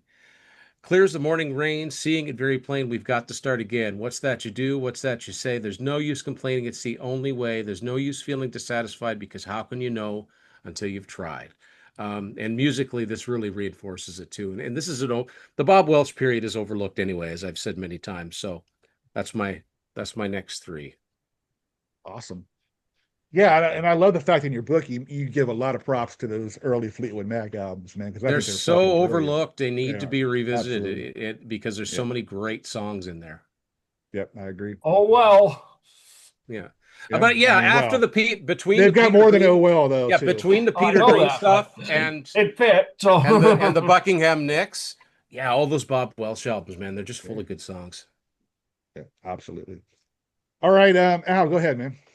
All right, my next one, my number five. You don't normally associate goths with like summery or springy kind of songs, but dude, the cover that Typo Negative did, a Summer Breeze, I think is Well, that's It's good. I like it. Into Summer Girls. They have like a double, they Yeah, when you listen to Bloody Kisses, Summer Breeze into Summer Girls is awesome. I mean, listen, Pete Steele's like deep voice you don't normally associate with summer, but for some reason, when it goes into Summer Girl, it just feels like, wow, these guys must have went to the beach that day and wrote this song or something, man. Because it just, it's funny. I mean, the Seals and Cross version, I could have put it here. I mean, it's the whitest guy on the planet. The one day he goes to the beach. Yeah. Let's cover Seals and Cross. But that was the cool thing about Typo Negative, man. I mean, they took a cover and they made it their own. That's It never sounded like the original. So I'm going with Summer Breeze. I know it's kind of, people will probably like snicker at that, but Typo Negative Renewal, that's a cover. So yeah, whatever. Didn't they do Cinnamon Girl too by Neil? They did Young? Cinnamon Girl, correct. Yeah. And I love the way they did that one too. I love the way they did Black Sabbath, the song Black Sabbath, but they changed the lyrics from the perspective of Satan. They completely, like, the lyrics are different from Satan's point of view. You know what I'm saying? I thought that was pretty fucking genius. It's one of the best covers I ever heard. My number 4, I don't know how some people are going to feel this. Everybody knows I'm a huge Rush fan, but The Fountain of Lamneth. That's really a good one. That's a good one. I mean, really, it's a song about life, man, going through a whole life. And at the end, it's kind of like, it almost seems like it's a reincarnation, like a rebirth again. I don't know. It's kind of what I get a little bit of at the end, it kind of becomes the beginning again, when you get to the end of the song. But it's just kind of the phases of life you're going through. I know normally, Caress of Steel, I love that album. And I think Fountain of Lamneth, I mean, I think it's a great suite to the second side. And, it's an underrated album in my opinion. I mean, I love it. It set them up for 2112. Obviously they had the breakthrough with that, but yeah, I mean, I'm going with Fountain of Lamneth. I almost went with Analog Kid. Analog Kid is very springy, kind of, great one. That one. But I want to go with Fountain of Lamneth. So. Actually, but Al, if you listen to the Analog Kid, it says a hot and windy August afternoon. So really, so it was a bit deep into the summer already. Fountain of Lamneth scared the crap out of me the first time I heard it when I was like on headphones. The very end of it. Yeah. I wasn't expecting that. It's got that swell that hit. It's almost sounds like it hits a bump. Yeah. That scared the shit out of me too. Dang. Yeah. And my number 3, has already been said. Tim Durling took my thunder away on this one, but I agree wholeheartedly, 100% with him. The Rain Song by Led Zeppelin, man. Yeah. I mean, come on, man. I could go with Misty Mountain Hop as well. I mean, I kind of would have went with that one, but Rain Song, man, just incredible lyrics, incredible song. That's just one of those songs that you put on and just kind of like sit back and like, yeah, man, this is fucking why Led Zeppelin's so fucking great, So that's what I mean. People say, oh, they ripped off songs, but then they write something that's fucking brilliant. They took those blues songs, filtered it through them, and made them better, man. Yeah, absolutely. So that's my number 3. Cool, awesome picks. All right, Tim W, go ahead. All right, my number 5 is a member of this band has been mentioned earlier in the BS sessions, but the band itself hasn't been mentioned, so I'm going to put them on the map. Dream Theater, Another Day. Great one. Good one. Good one. That's from Images and Words. Yes. Which is still, to me, their best album. I go between that one and Metropolis 2000. Those 2 albums I fucking love so much, man. I almost picked Dream Theater to Spirit Carries On, so that's a good one. Yeah. That's a great one too. Yeah, it's a good one. Good one, Tim. My number 4, and I can't believe I'm saying this band, but it fits the criteria again, and I am not a fan of this band at all. Then why put it on, man? Because it fits the theme. Did you pick Dreams by Van Halen? I gotta go with no. But I do like this song. Ooh, I should pick that Don't song. like this band, but I like this song. Go figure. Bon Jovi, Living on a Prayer. That's a good one. Okay. It's a great one, man. It's funny the things that you learn just for meeting somebody. I know Tim well enough at this point. When he starts out like that, I'm like, this is going to be something I like. Exactly. I'm just not a big pop fan. I'm Yeah, no, more I get it. I get metal it. and They were the gateway band for me getting into hard rock, believe it or not. I saw him in concert. I saw him open for Rat. Oh wow, back in The '85. Fahrenheit tour. Yeah, that's awesome.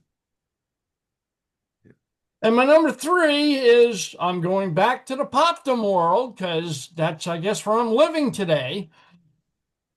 This is a band that I fucking love, but this is one of the worst albums they ever put out. This is Bon Jovi Light. Kiss, My Way. Oh, yeah. Oh, I like that song. Crazy Nights?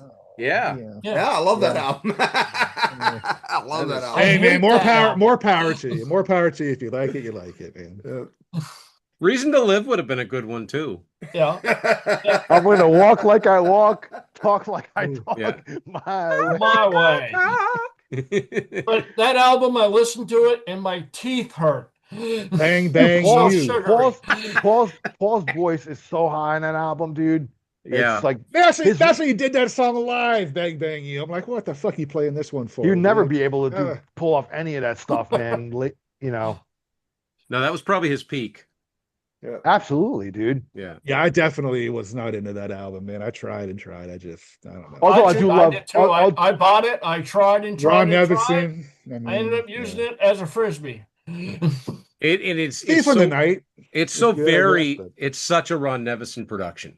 Because Yeah, if you big time. play just the tracks without any vocals, you could play something from Heart's Bad Animals or Europe's Out of This World. They were all it could be the same recording. Mm-hmm. Like they just the drums, everything sounds exactly. But how did different. he get really Damn sucks Yankees? How about did he that get Damn album- Yankees right? I What don't know. really Damn sucks Yankees about sounds that different. album It does. is I love like some of Bruce Kulick's solo work on that album. Oh, some good stuff on there. I fucking Yeah. love it. Yeah. But it's But you got what UFO, Strangers of the Night, Ron Nevison, and then you got Damn Yankees. It's like totally different production from what He did the ultimate. He did Ozzy's Ultimate Sin. Yeah, Yeah. different stuff. Well, that was kind of Rob Nevison production now. yeah, that was Ozzy at his hair metal heyday. But Damn Yankees was way different than Ron ever did anything. It But kinda had sometimes these producers change. Like think about Peter Collins. Like you think about Power Windows and Hold Your Fire for Rush, Yeah. then you think about Counterparts yeah. or Queensryche or Alice Cooper's Hey Stupid. They don't sound like Peter Well, Collins. didn't he do Art of Rebellion by Suicide? He did. Yeah, that's right. Yeah. Great album. Yeah, he's hit and miss. It's like I guess I could be kind of hypocritical because Crazy Nights and Bad Animals do sound the same, but I actually fucking love Bad Animals by It heart. depends. so- It's all about who it is, right? Like how you. It's like Kiss never had that. Like who plays keyboards in Kiss, right? And yet there's keyboards all over Crazy Nights. So it's like Yeah. it doesn't. But yet in Heart, you're like, well, all right. You know what I mean? Mm-hmm. Well, Yeah, they did Crazy have a Nights. keyboard player for a Crazy long Nights is time. Kiss chasing Bon Jovi. Absolutely, pretty it much. is. Oh, Absolutely, Absolutely. it is. 100%. Yeah. Worked in the That's why I UK for said them. it's Bon Jovi Light. But they should have stopped there and kept Let's Put the X in Sex and You Make Me Rock Hard to kind of put them in the back burner. But that's just my opinion, I guess. I don't know. And the terrible fucking remakes they did on that Smashes, Thrashes, and Hits. What? That's the fuck such were an- they thinking of? That is such an interesting because I always used when I first got into Kiss, it was like we always made fun of Smashes, Thrashes, and Hits, and yet for many years that was still the best single disc album to give somebody to say, well, here's a good overview of Kiss. Yeah. Yeah. Well, Oh. double platinum. Double platinum. Double But if you platinum. wanted to get the '80s stuff in there, you kind of needed Yeah. to give them Smashes, Thrashes, Yeah. and Hits. And they even fucked with shit on double platinum too. I mean, they remixed stuff on there. Oh, the drums were terrible. 100,000 Yeah. Years is my Awful. favorite off that double platinum. Strutter 78. No, I'm talking about Smashes, Thrashes, and Hits. That's what I'm talking about. They just Yeah, the only good totally thing fucking- about Smashes is that they turned up Ace's solos on Love Gun and Dr. Love. And I mean, Eric's voice was good in Beth, but it just wasn't Beth. It wasn't necessary. If they, I mean, Eric Jerry, I Carr, agree. Eric Jerry, Carr is one of the best singers Kiss ever had in that band. Great voice. Jerry, Yeah. I mean, Jerry even took the CD of Smash Thrash and Hits, went with a marker and put S on hits and put drizzling above it. You know, Drizzling hits. The drizzling shit. That was classic. That's a classic U2 episode. Here's Oh, another episode. Here's another thing that's fun. Next time you look at the cover of Smashes, Thrashes, and Hits, tell me if it doesn't look like it says Smashes, Thrashes, L Hits. Yeah. I'd have to look at it. I don't remember. The way they've written it, everything out. But I think that's why everybody fell in love with Revenge. I think Revenge is very overrated, but compared to those last two albums they did, it was there's some great kind of songs went on back. Revenge, and they looked so cool. Yeah, right? that's probably what it was. Yeah. I mean, Well, they started out with Unholy. well, I'm like, yeah. Well, But listen, then- in '91, you're not going to dress up like you did on Asylum. I mean, just you know, you got to have to move on and fit in with the times a bit.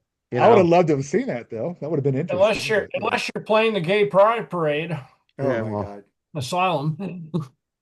Yeah, that was an interesting look. I don't know who was their costume designers, but they should have been fired immediately. The funny thing is that Paul looked comfortable in that outfit. They're probably wearing more makeup on the back cover of Asylum than they ever did in the 70s. Yeah. Gene looked, I don't know, fucking with the look Gene was trying to get out. What did he They look call like it? a different- Yeah. They look What like do a you- different kind of clown. Yeah, Phil. What did he call it? Phyllis Dillers. Phyllis something? Diller, Anyway, yeah. something, yeah. Now, The but art- yet, though, when the they came Arthur. out with Revenge, they looked like a rock and roll band. Yeah, Yeah. badass. Yeah. Well, they Oh, were where the hell are getting, we they anyway? were getting back. They were getting back on track with the whole on the Hot in the Shade tour. They were like stripping it back, and That was it was That was they a were great. looking. That's part. They were looking good I'm again. sorry, Al. No, That was that's all right. that was a fantastic tour, Hot in the Shade. Man. Yeah, and I missed that. It was I such missed a that shitty tour. album. But I missed that tour, and I regret it. You know, Yeah, it was You know Slaughter. what? I saw the Major Revenge. I problem- saw the Revenge tour. That was a great set list That was too, good. though. Man, I saw that in Well, Miami Arena, man. They had a fucking nobody was there, man. It was actually kind of embarrassing. It was like they just had the people on the floor. They had tarped up all the higher seats, man. It was sad to see. On what the actually. Revenge tour? Yeah, Revenge. Yeah, Hot in the Shade Yeah, sold out, yeah. but Revenge, I didn't do very well in Miami. Looked like That's the where I went Creatures at of the the time. Night tour. Oh man. Yeah. But anyway, Which is where the a hell are we? fantastic Wait, wait, wait. album. I think you're on me. My 4-3. Okay, go ahead, my Mark. 5-4-3. Go I'm for it. gonna I don't go. know where we were. I'm gonna go with one of my favorite Canadian bands, Triumph. The song "Never Surrender."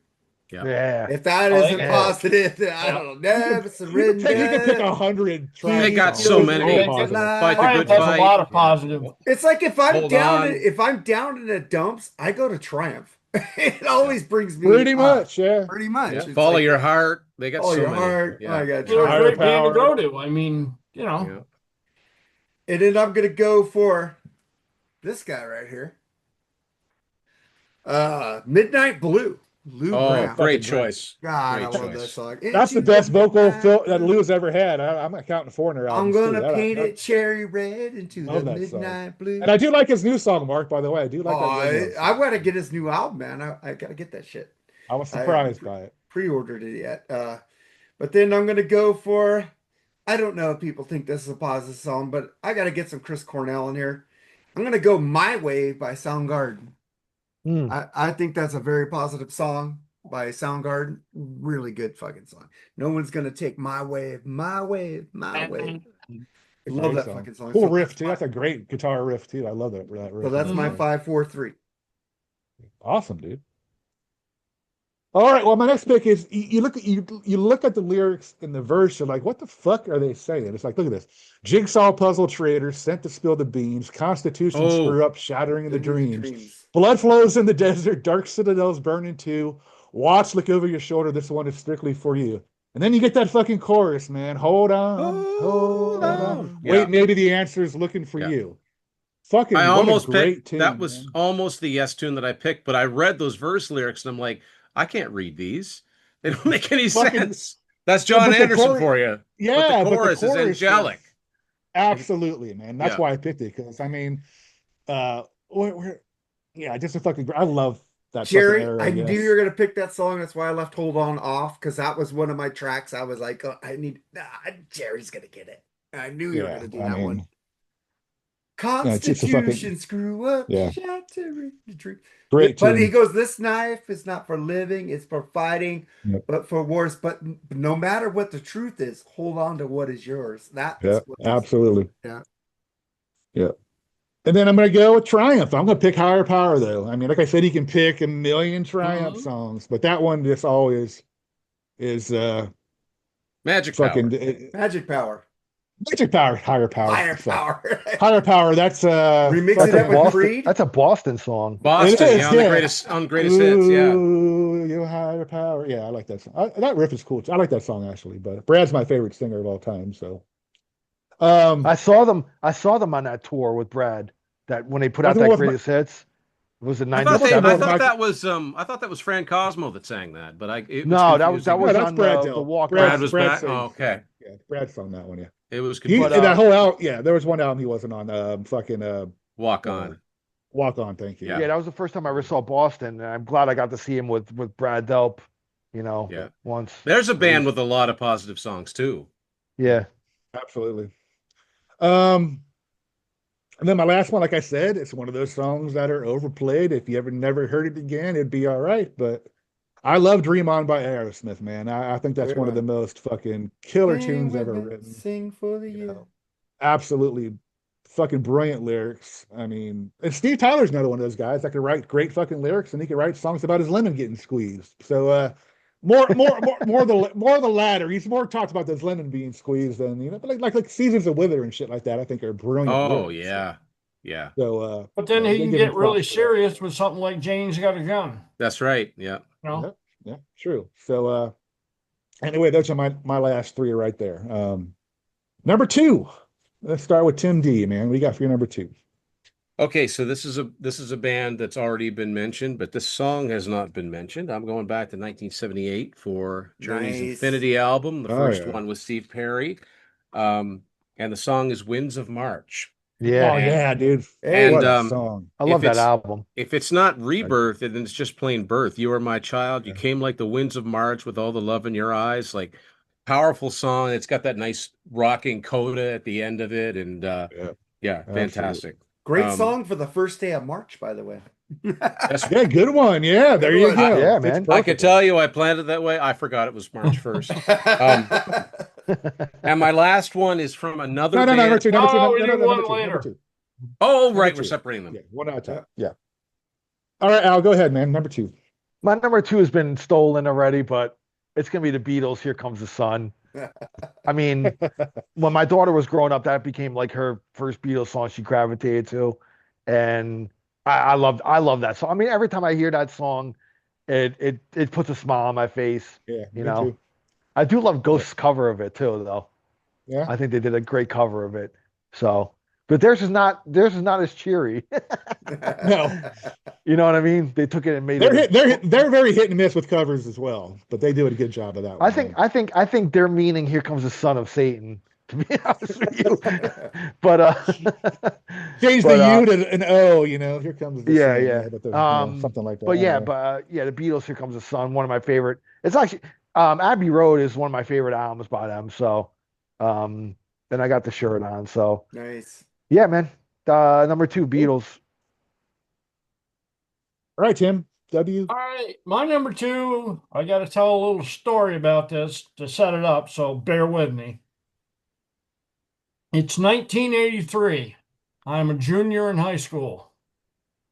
I'm driving The along old on my fuck. motorcycle, and through town I grew up in, and I see this girl that I had been sort of semi-dating, and she's holding hands with another dude.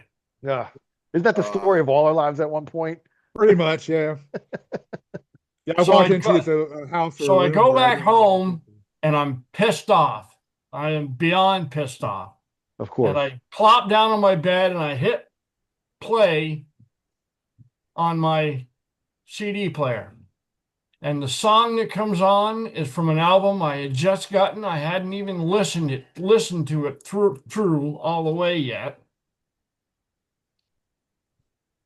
And the song was by Kiss, and it's called A Million to One.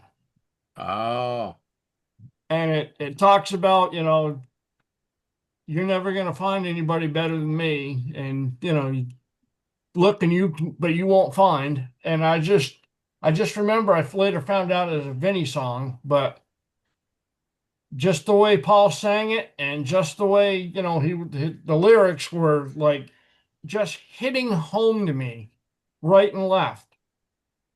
I would have changed one lyric on that song, but that's neither here nor there. But I was just like, wow, somebody's in my head. Because that's exactly what I was thinking at that moment in time. And I was just like, holy fuck, how did he do that? So, because I never suspected that anybody could, have heartbreak. And she was the first girl I ever really liked, and and then all that bullshit. But Yeah, we've all gone through that, I'm sure, at one Yeah. point or that's a another. great, definitely. great song too. That should have been a single. But I just even today I'm fucking 60 years old and I still remember that from 1983, laying in my Yeah. bed listening to it, Oh, going that's a core memory. shit. Yeah. I was happy. I saw Paul Stanley when he did the solo tour later on, 2006, I think, or 2005, Yeah. when he had Live the to solo Win. album out, Live to Win. Live to Win. Live to Win, and he did A Million to One, dude. That was fucking great, man. Yeah, He was I doing saw him that in set list. '89 at Toad's place in Providence, Rhode Island. Did he do So, that song then? oh yeah, Oh yeah. he did it. He did a version of it then, not that version, but he did a version of it then. And I believe that's the last. He actually started it off acoustic. Yeah, that solo show that I saw Paul on, his voice was still fantastic. Something happened at the end of that tour and the beginning of the next Kiss phase, like the Sonic Boom, Yeah. where like something went haywire with his voice, man. It was never the same. But he sounded fantastic on that tour, man.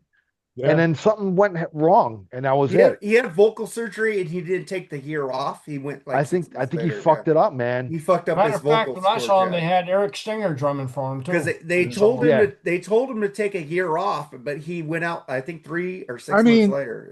Yeah. He was doing songs like Magic Touch, where it's definitely a fucking dude, it was vocal great, strain dude. song. Yeah. I mean, Set the list on songs he that picked solo were tour was very, fantastic. Hey, very straining. for all the bullshit Paul Stanley has been through and talked about and all that shit, you got to give the guy credit. At one time, he's one of the best fucking singers in rock and roll. I agree. Like I agree. top with tier. Yeah. And one of the best frontmen. Period. I think he really shines on that Unplugged set. Yeah.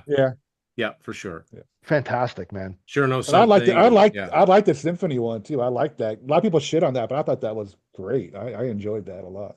But I like the Live 3. I thought that was a great album. That's the one I got. That's the one that actually got me into Kiss. Was a Same here. That was my Live entry point. Yeah. Yep. Because that was my BMG. I got to pick another album. I'll take a Live 3. Let me listen to Kiss. The drum sound on a Live 3 is fucking amazing. Really freaking good, man. Yeah. Oh, the opening, The Creatures of the Night. Yeah. Oh, yeah. With that drum. It's like, holy Jesus. I love a Live 3. Yeah, me too. All right, where are we at? We're on Mark. Go ahead, man. Number 2. I'm gonna go higher than the sun. You shoot me from a gun. I need you to elevate me here. I'm at the corner of your lips, at the orbit of your hips. Eclipse me, you elevate my soul. You too. Elevation. I love that fucking song. It's a woohoo. It just gets you pumped up. It's like, goddamn, that song fucking rules. It's like I could have picked New Year's Day, but I think New Year's Day is a little darker.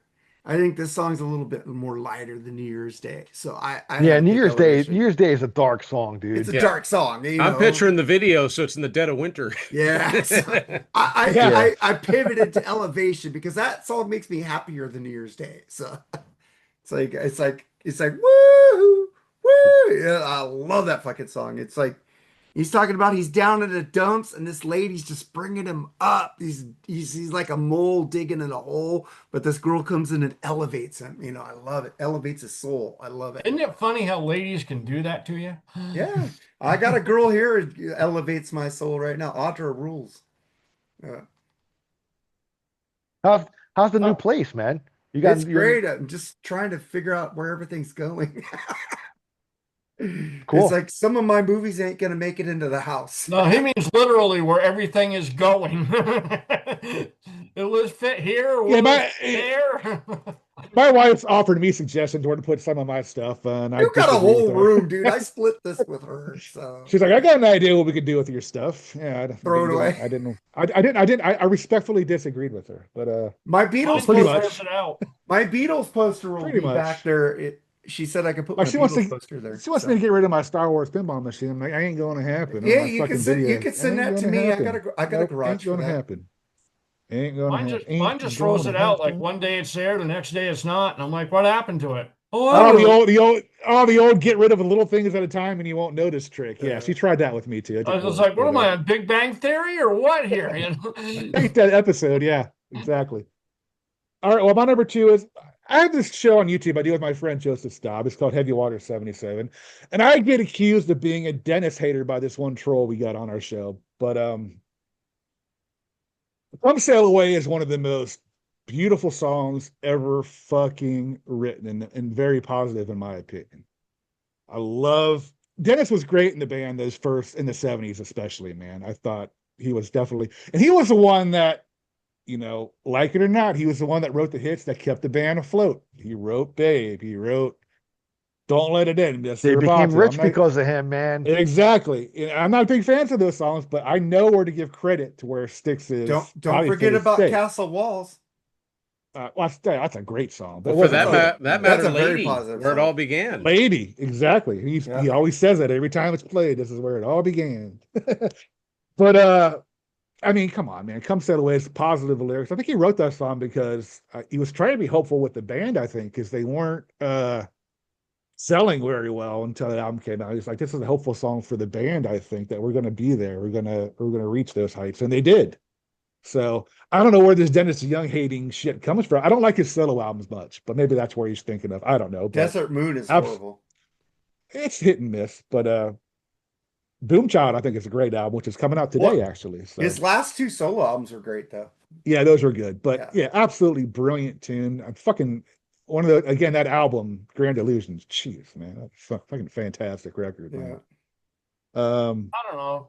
If I would have gone with Styx with a positive tune, I think it would have been Lorelei. Yeah. She's moving. Well, I mean, life is great. You know. Yeah. New beginnings.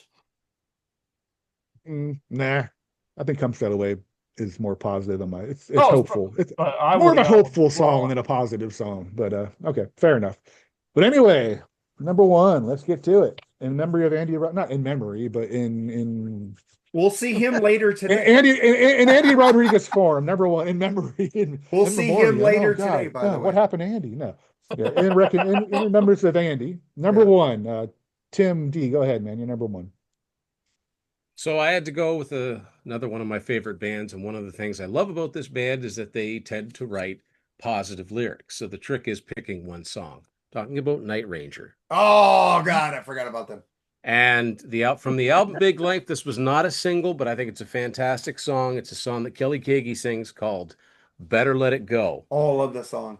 Make no mistake, there's a life to be lived. Make no mistake, there's so much one can give. All that it takes is someone to forgive. You better let it go. Like, he was coming out of a bad, like, addiction situation, and I think this song just, it just, like so many of their songs, it just feels good to listen to. Color of Your Smile on that. Color of Your Smile. Look, just almost every song on this album. Not Rain Comes Crashing Down or Heart, Secret of My Success. The title song, Big Life, Carry On. I Know Tonight. What you make. Yeah. This band does not do depressive. So, but that's my choice. Is Night Ranger's Better Let It Go. It's a great track, man. I know Goodbye could be a pretty sad song. Well, that's about his brother. No, but what's beautiful. Oh, yeah. I mean, yeah. Goodbye was on the other album, though. It wasn't on that album. Goodbye Jerry. was No, on I'm just Seven saying, Wishes. I'm talking about Wishes. sad songs. Oh, yeah. Like Oh, you yeah. said Oh the yeah, other no, day. I'm just saying that they don't do dark. No, not really. Very, Okay, very fair not enough. very much. Yeah, they're a Sister hack Sister band. Christian could have been a great one by them too. So Yeah. Sister Christian's more of a cautionary tale. mhm. And I also wanted to shed some light on a lesser known song. That is a That's great awesome. song. No, Yeah, I nothing wrong love with that that. album. Everybody gives me shit for liking that album too. I Nothing love it. wrong with Big Life. Big Life rules. Yeah. All right, Al, go ahead, man. Well, my number one song, it's about death and rebirth and renewal. Um, Do Not Despair, Mother Nature Shall Return. The Last Rose of Summer by Judas Priest. Ooh, nice one. I mean, it just goes through the whole where, Mother Nature dies in the winter, but then when spring comes, everything will be reborn again and come up again. So do not despair. Mother Nature shall return. So I mean, when you think of Judas Priest, you don't normally think of like ballads like that, but I think it's such a fantastic. They show that they can be versatile too, not just the especially on their '70s albums. They could show a different side of them, and this song definitely is a beautiful song. I love the way Rob sings in it. It's a song about just positivity, in my opinion. Things die, but they come back. So yeah, it's a rebirth song. Yes. So Last Rose of Summer by All right, Judas Tim, go Priest. ahead, man. All right. My number one. I can't believe. Well, I can believe. We're at number one. All of us have had all different songs basically, except Here Pretty Comes the much, Sun, yeah. really. Yeah, we're at Here number Comes the one, Sun and is kind of the Rain nobody's mentioned song. this one. rain The song. rain yeah. song as Kinda well. surprised at it, but okay. I'm going to say this one time again. This is by the greatest band ever assembled, period. End of Led story. Zeppelin? Take your Beatles and shove them up your ass. Oh, fuck you. The song is by Black Sabbath. Born Again. I love that song, dude. I think I always call that a doom ballad. A doomy Yeah. ballad.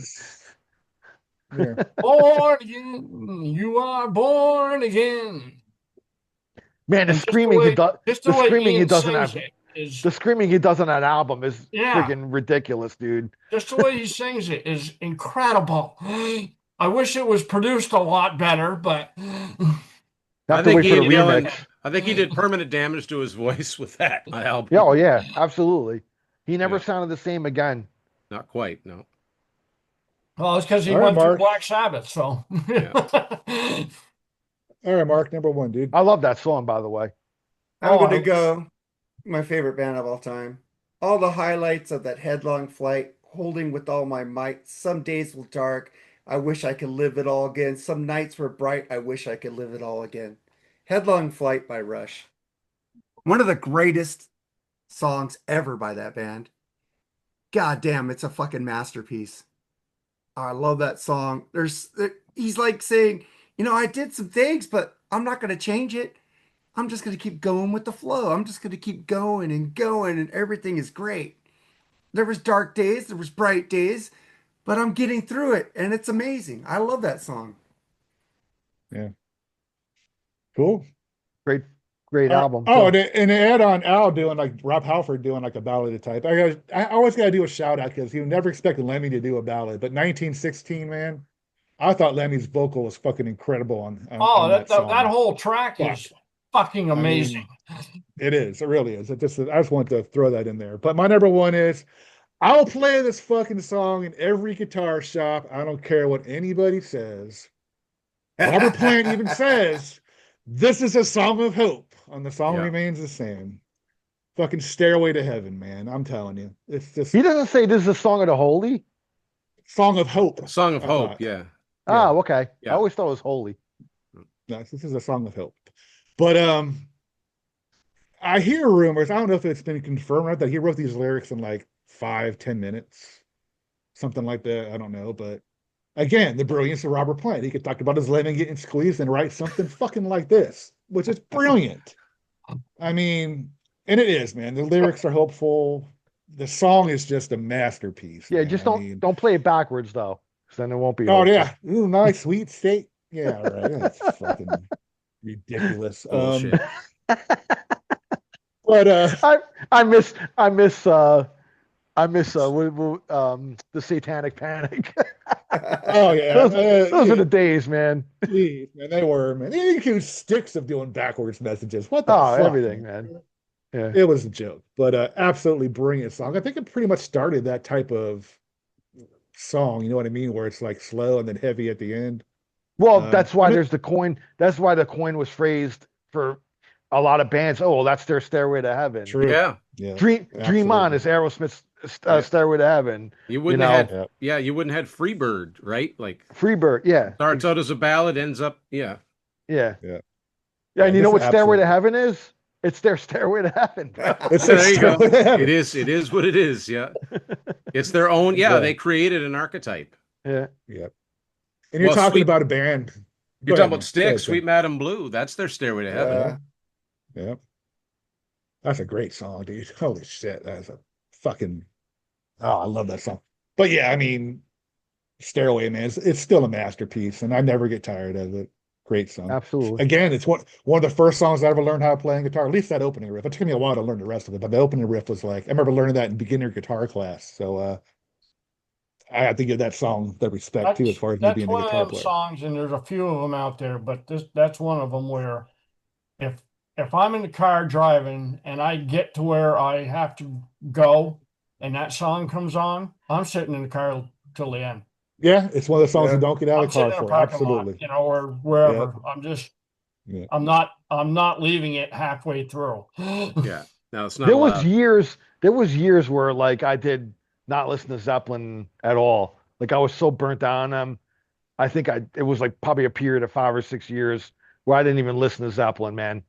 Because I mean, in the '80s, towards the end of the '80s into the '90s, they were played so much on the fucking radio that I Mhm. just kind of got burnt out on them, and I had to kind of let it go for a while, you know. And but when I came back, you know, it was like a renewed sense of, you know, I can hear it again, you know what I mean? And but Tim's right. Like when Stairway comes on, I always listen to it. I never turn the station Yeah, I if always I'm Yeah, never listening to the fail. radio.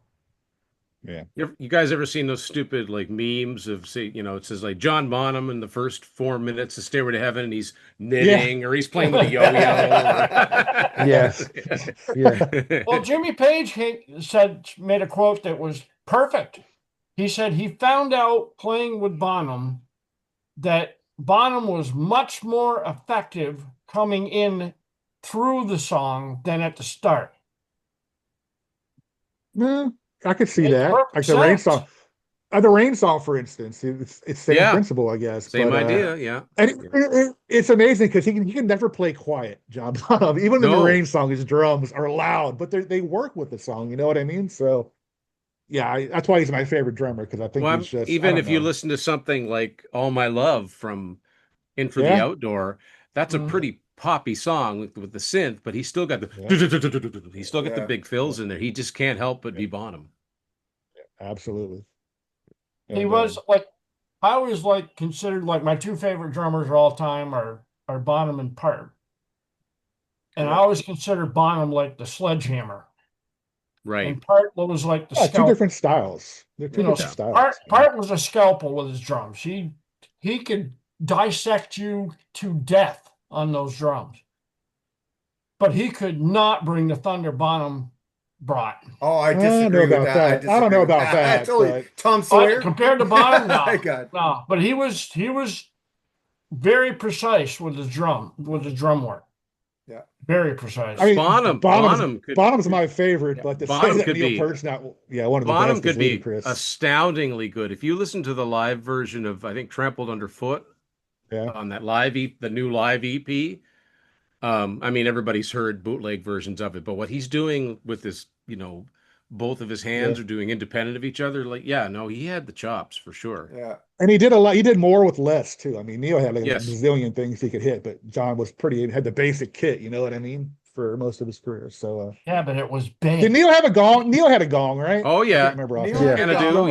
yeah. He had a xylophone. Neil He had had the wind everything. chimes. Are you kidding me? He had everything. There wasn't remember anything you could hit that Neil Peart didn't have. All of those tuned cowbells and That's why I call Neil Peart a drummer, not a percussionist. A percussionist, not a drummer, because he played everything percussion. It's like glockenspiel, you name it. Yeah. There's no wrong answer who the better drummer is. I mean, we have opinions on it, but there's no wrong answer either way. So, I mean, you put Keith Moon in there too. I would, but that's just my opinion. Of course, Portnoy, you got to put him in there. Ian Pace. Ian Pace, yeah. Bill Ward. Peter Criss. No, not Peter Criss. Actually, Peter Criss's first couple albums, I thought he was a great drummer. Phil Rudd, keep playing that steady beat the whole concert. See how you feel. That's fine. That's a different kind of discipline to be able to do that. Bill Ward was a jazz drummer. He's great. Straight up. He was a jazz drummer. Imagine being rock and roll. Imagine being Nick Mason being a drummer. I mean, and with the tempos of Pink Floyd, how slow they are, and getting replaced by Cozy Powell. Yeah, but I'm just saying, it's like you don't have to play a million miles an hour to be a good drummer. Yeah, so, Steve Smith. Yeah, Steve Smith's a great monster. Joey Kramer. Yeah. All right, well, that is our show of our top 11 hopeful renewal spring blah blah blah blah albums. This was a lot of fun, guys. Thank you all. This is awesome. Thank you for asking me, Mark. This was great. No problem. Yeah, Tim, thanks, man.